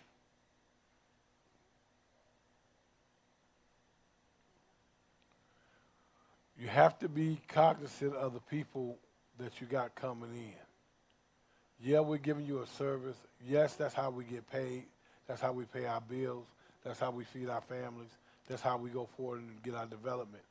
But man, you can't take for granted that when these people switch up on you, you better be cautious in the switch up because it could affect you for real. Now, one shop I've been doing it 15, 16 years. Another shop I've been doing it 24, going on 25. And I'm telling you, I done seen it all. I done had people come, and we have physical altercations because they was coming here to take their key and I wouldn't let it happen. And they got physical. We was cool. Yo, what up, dog? What up, dog? What's up, man? What's up, man? What's up, Pass? What's up, man? And then all of a sudden, all of that went out the window. All that went out the window. I thought we was cool. Well, we ain't that cool.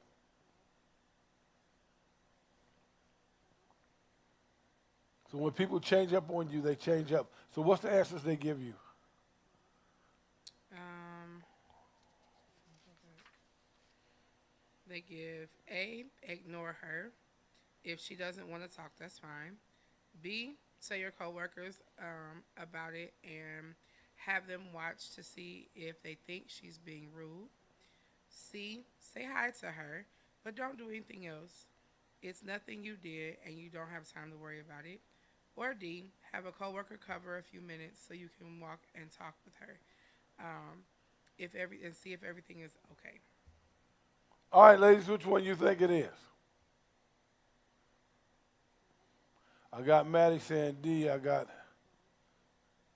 Beck saying C. All right, Chrissy, what you say?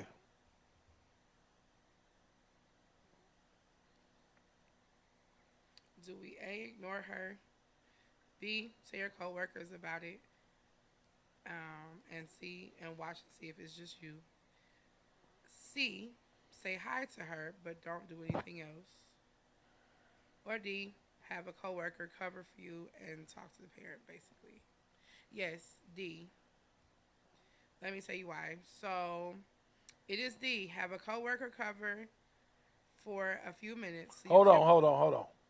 So why would you do that? Ladies, why would you take that parent, pull her to the side, and have a conversation?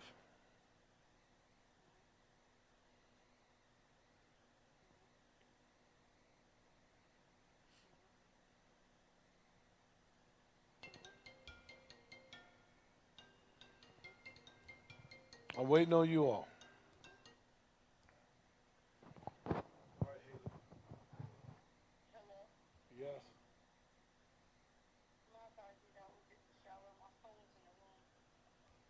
you talking tomorrow for that kid? What days you talking tomorrow on Sunday? Sunday through Wednesday. Done. Done. Make sure I have a schedule a week in advance.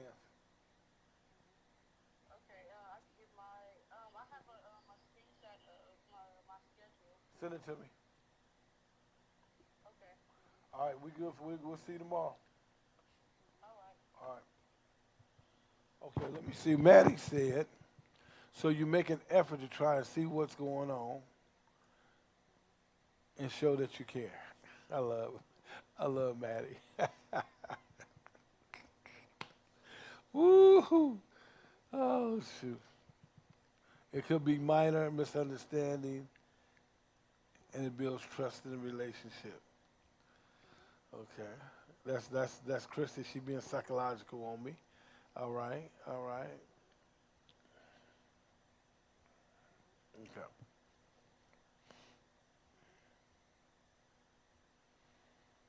So I got two people that says trust, and I got one person that says care. There's a difference between the two. Okay. Read and tell us what it is. If a parent suddenly changes their behavior toward you, it's a good idea to gently make an effort to find out why. It could be a minor misunderstanding, or it could be nothing at all. However, to find out why, it could be a minor misunderstanding, or if it could be nothing at all, I'm sorry, read that twice. However, it's always a great way to build trust to allow your parents to share with you their concerns. Okay. So I'm pretty sure that you guys got the master sheet with you all. You got these same answers, right? They do have them, right? Yes, sir. So y'all giving me answers after y'all done looked at the sheet. So let's go farther than what the answer said, right?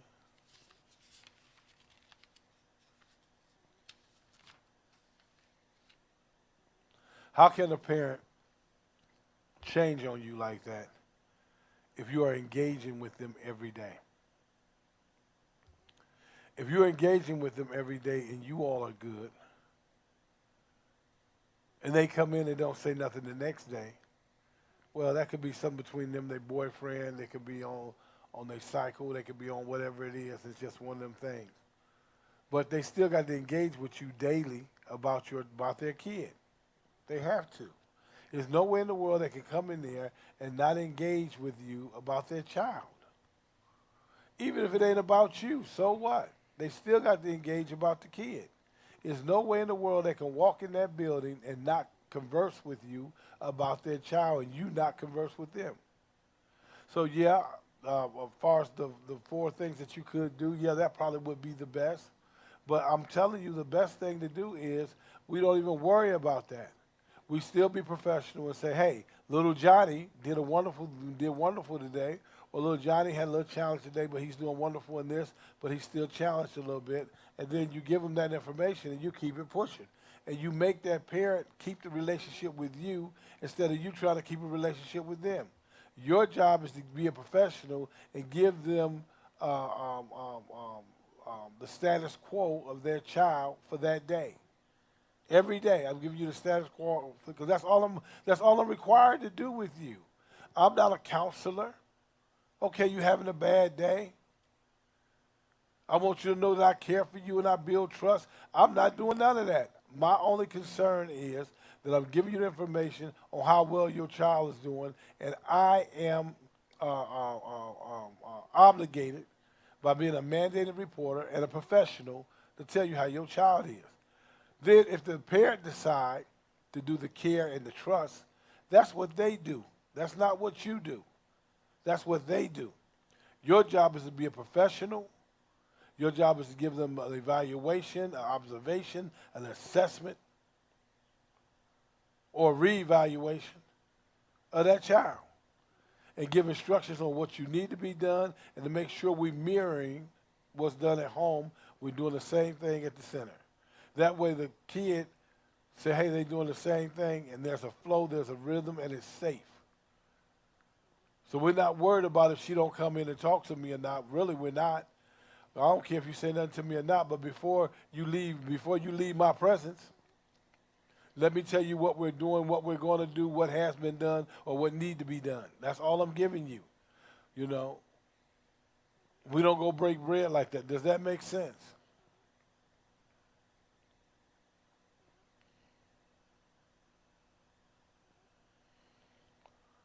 Does that make sense? Christie says it creates a healthy dialogue so that they exchange information concerning the child. Trust is needed to be built up on the build is needed to build and maintain in the level of communication. Okay, that's wonderful, but that has to be done. And Christy, you're right, but that has to be done through the parent. That's like you having a boyfriend and he love you and you love him, but he be disloyal. Then how much was the love worth? I'd rather for a person to be loyal to me first, and then love me second, then love me first and be disloyal to me. So same with this. You loyal to your craft and your profession with this child and the parent. Stay in that loyalty with them. Then far as the caring and the trusting and the communication, because you stayed on track even though they went off a track. Because you stayed on track. They're going to trust you even more. They're going to care for you because when they was acting a butthead, you did not act one. When they did not talk to you and didn't say nothing to you, it's okay because you still was a professional. Y'all see what I'm saying? No matter how I was acting, no matter what they did toward you, you still was being a professional. You still was taking care of their kid, and you didn't let their little side antics mess with your professionality. So you make them come to you. Now, if I was in the street, I would tell you, let the game come to you, right? You don't go to the game, let the game come to you if I was in the streets. But if I was in the church says, seek ye first the kingdom of God and all its righteousness. You want to be right in everything that you do as a daycare provider. And then it says, all these things shall come to you. And he says, if you do it right, God said, if you do it right, all these things will come to you. And if they come to you, that means you didn't have to go get them, right? If you be the professional that you're supposed to be, the respect, the care, the love, the respect, as you as that child's teacher, it will automatically come if you seek ye first just to be a professional. The Bible is simple because it says basic instructions before leaving earth. That's the acronym for Bible. Basic instructions before leaving earth. And all that says is God has given us a book of wisdom and knowledge and understanding and experience to show us how to live in this world. If you seek ye first how to be right in your craft, all these things shall be added unto you. The respect, the accolades, the promotions, the money. If you stay in your craft, your body of work, where people appreciate it. See, they appreciate JC and Beyonce's body of work. That's why they pay the money for it. They pay that money for that body of work. And because of that, that's why they billionaires. And they said, well, they mean. They just stand with their craft. Everybody ain't going to agree with you. Everybody ain't going to be, your number one fan. But the majority of the people, I live in Richmond, Indiana. I got a group of people that they don't deal with me like they need to deal with me, right? Yo, come on the other side.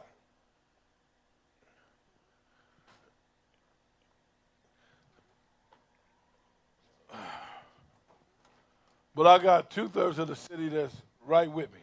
Go ahead. Which of the following statements best describes setting up your room and materials to anticipate developmental needs? A. When children fight over a toy, remove the toy from the room. B. Have private areas for children where they cannot be seen. C. Surprise children by adding new toys to the shelves and seeing if they find them. Or D. Arrange your furniture discourage running in the classroom.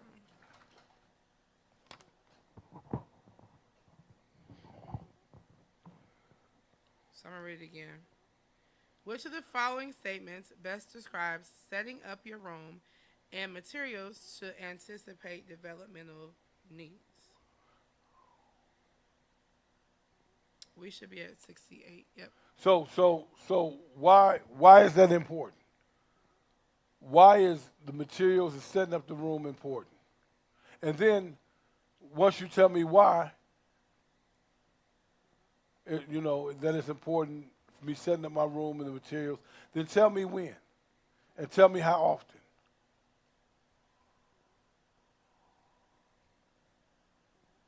I'm waiting on y'all.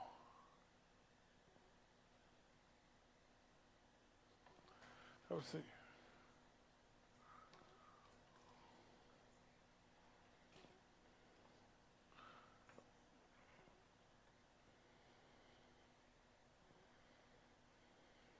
Come on, Christy, let me hear from you.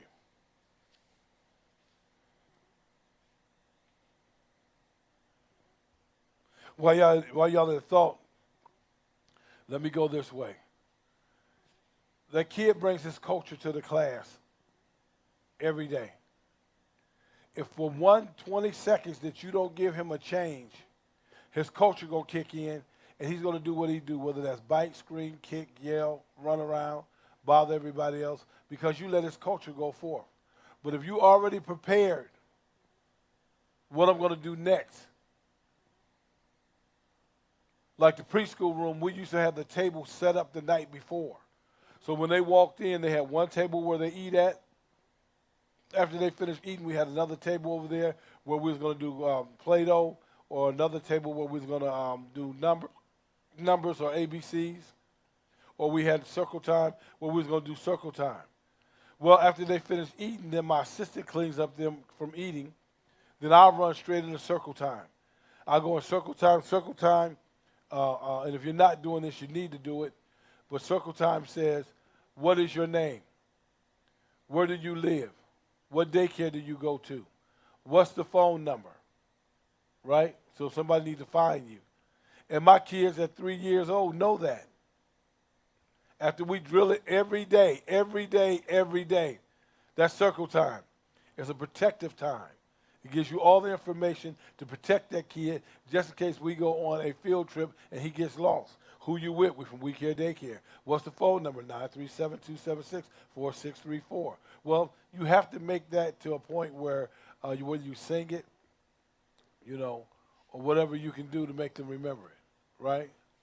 Then after we come out of, now listen, my circle time is only 20 minutes.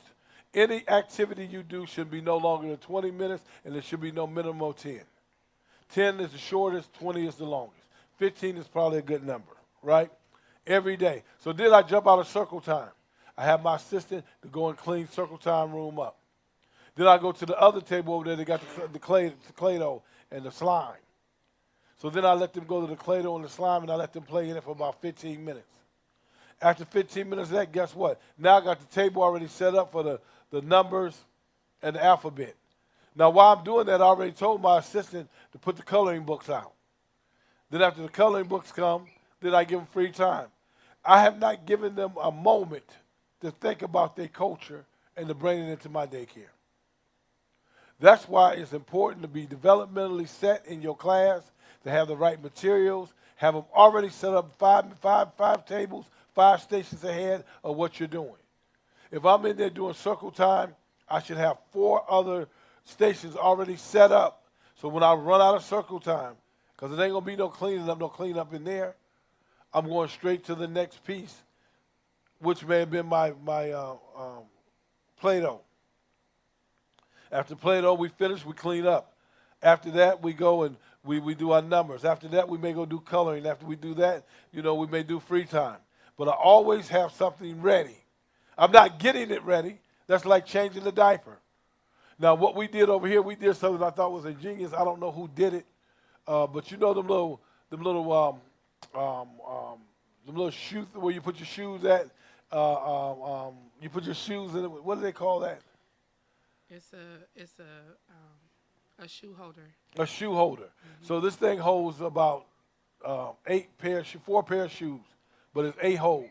Well, somebody took that and put it up over they put it over our Diaper changing diaper station. changing system, and so now and then beside it we have the wipes. So now when I bring the kid to the thing, all I do is pop my gloves on, get the kid, set the kid down because in them shoe holders their name is on it, and I just grab one of their diapers, I change them, the wipes are right there, and I never have to worry about putting all that stuff up there first.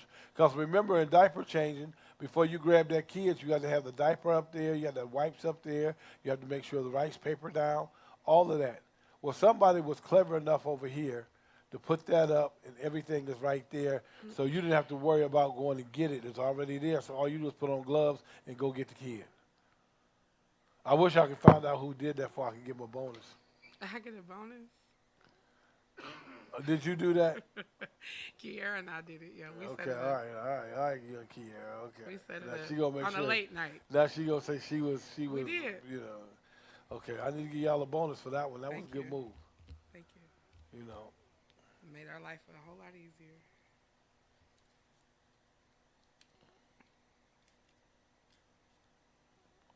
Okay, Chrissy says it helps with impulse control, and it helps in the behavior issues like tantrums. Make your room on the level, not your level, and try to think like a 2-year-old. Make that. Are we talking about? I understand Are we talking about? Give me more to that, Chrissy. Give me more to that. Are we talking about developmental of our room and the materials that are needed? that. Yes, that's the question. It does help with impulse control. It always, and it also helps with behavioral issues.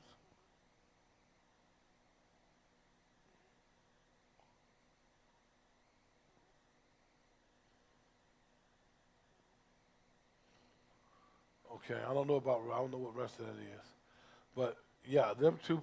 It takes care of impulse control, and it also takes care of behavioral issues.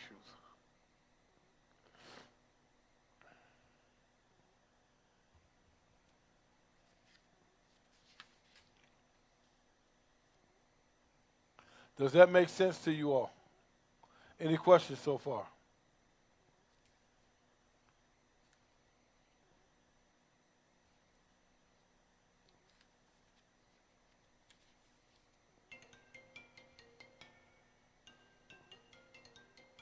All right, go ahead and finish it out.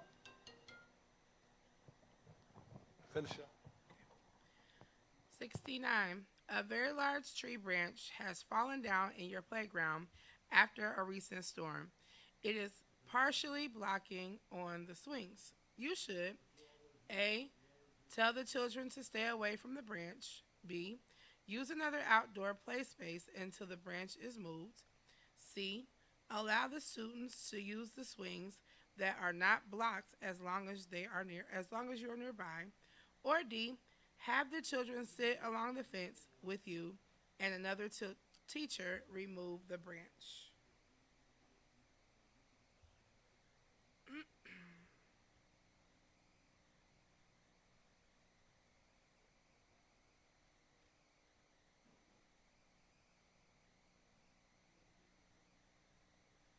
I got a large tree branch.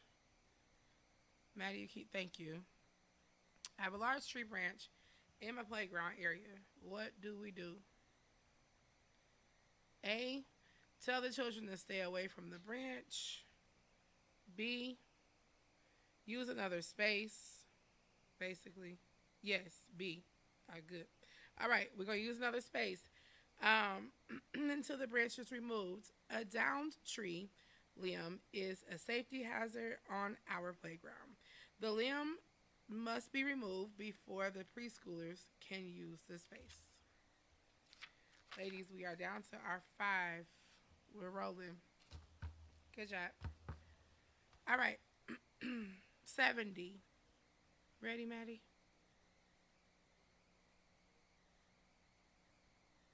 Okay. Before nap, you notice a little boy in your classroom. Sam feels warm. You take his temperature and find he has a fever. What should you do? A. Let him take his nap. Chances are he will feel better after he wakes up.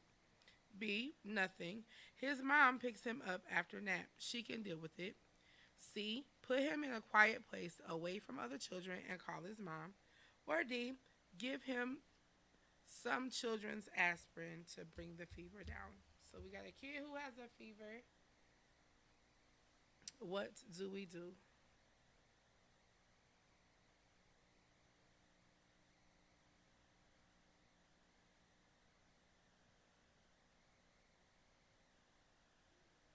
Yes, C.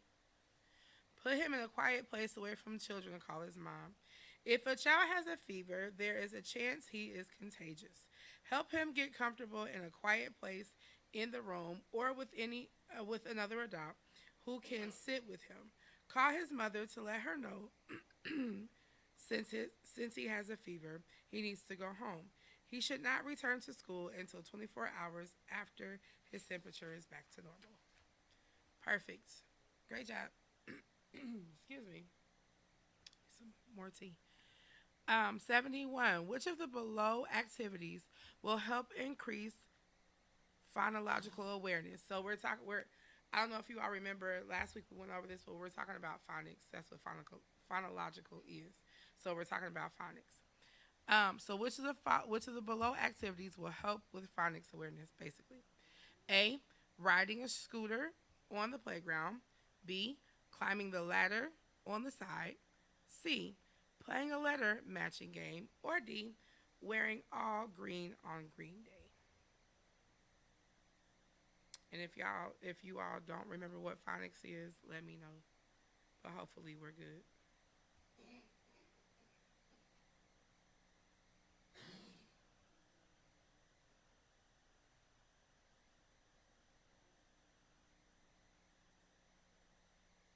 Yep, playing the matching game.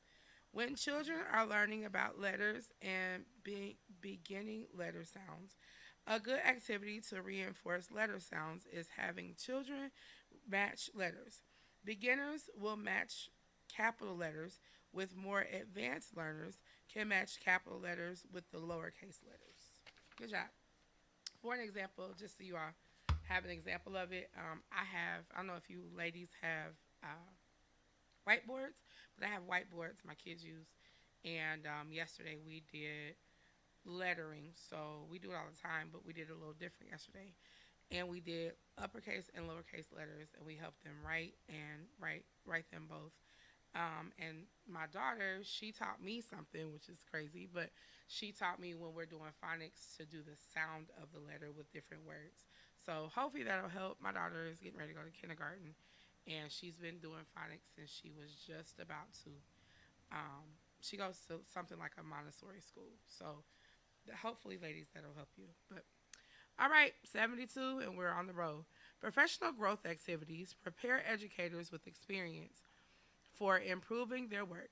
A wide variety of options for professional growth are available. Which is the best practice? I'm sorry. Let me try this all over again because I got my own words apparently. Professional growth activities prepare educators with experiences for improving their work. A wide variety of options for professional growth are available, which is the best which is best described as a voluntary, non-judgmental, and collaborative partnership between professionals for the purpose of personal growth. All right, so professional growth. This is the same question we kind of got tricked up on last time. So this is the voluntary, non-judgmental collaboration partnership between people. So is it the formal education, on-the-job training, coaching, or consultative interactions or credentials? Which is best described as voluntary, non-judgmental, and collaborative partnerships between professionals. Those are your keywords. Voluntary, non judgmental, and collaborative. Yes, C, coaching. So when professionals share observations, provide feedback, demonstrate practices, or provide evaluations for peers, they are collaborating in professional development. Formal education usually includes a degree which has been earned before employment, although education can continue. Credentials involve a professional agency which sets standards or qualifications necessary for professional acknowledgement. On the job training can be conducted in conferences or presentations with videos or live demonstrations or with manuals discussing and tutoring. Cool. 73, we got two more to go. As children develop over the year, you should provide them opportunities to be successful by A, reading to them, B, knowing their names, C, providing materials that become increasingly more challenging over the year, or D, providing playground experience every day.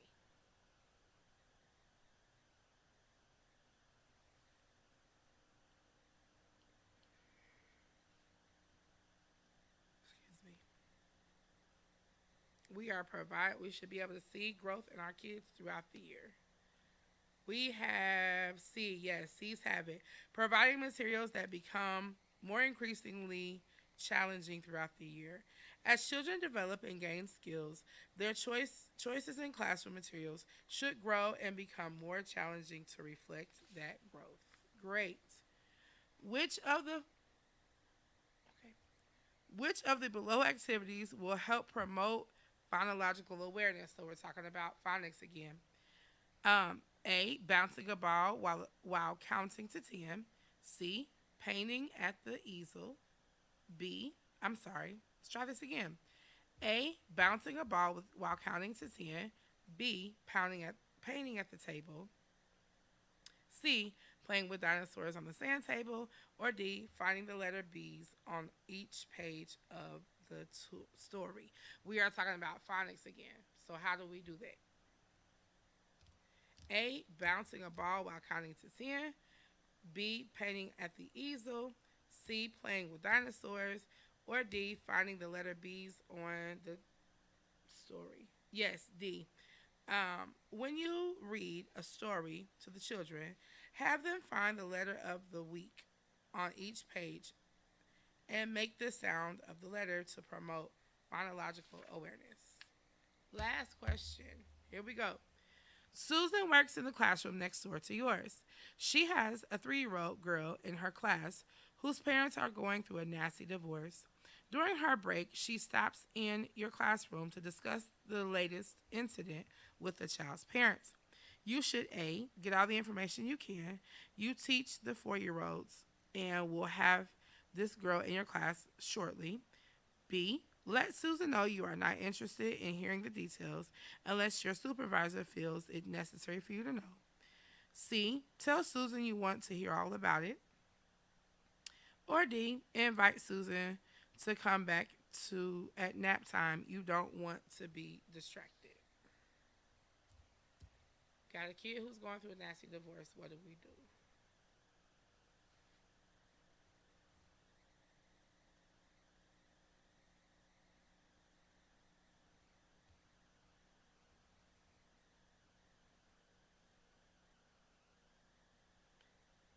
Yes. B, let Susan know you are not interested in hearing the details unless your supervisor says concerning the well being of the child. Even though you work in the center, unless you are directly involved in the care of the child, you must refrain from discussing other personal details, thus maintaining her confidentiality. All right, ladies, we got an A on our test from questions 24 to 20. I'm sorry, 24 to 75. We only missed one, so let's go over the one we missed.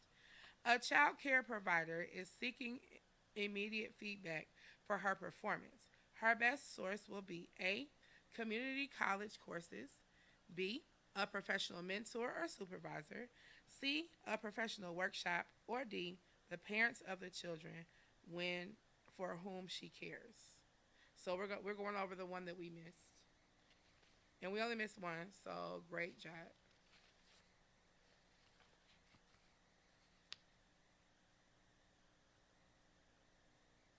Yes, B, a professional mentor or supervisor. Here's why.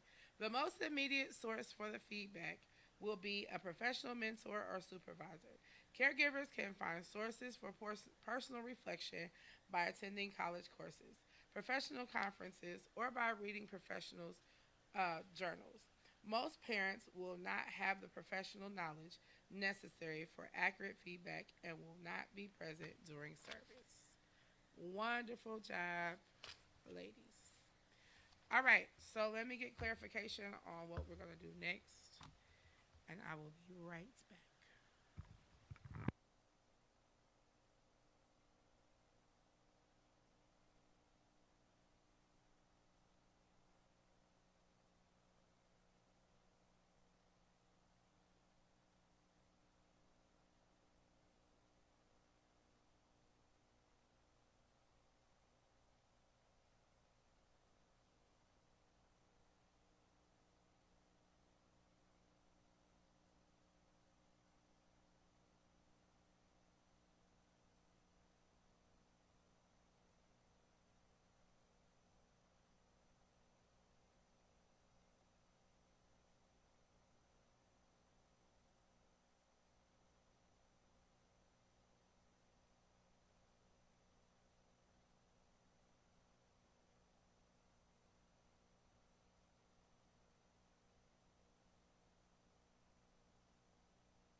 Okay, so for clarification that I just received, we are finished for the day. We will not come back after what we just finished, And just please make sure we are going over our tests, our competency statements, all of the things that we're obligated to take care of.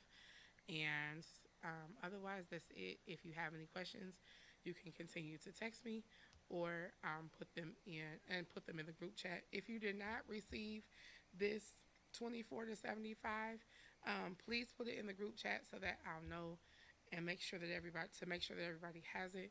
I did receive a text, I believe, this morning, so I'll make sure that this gets to you as well. Anything else from anybody?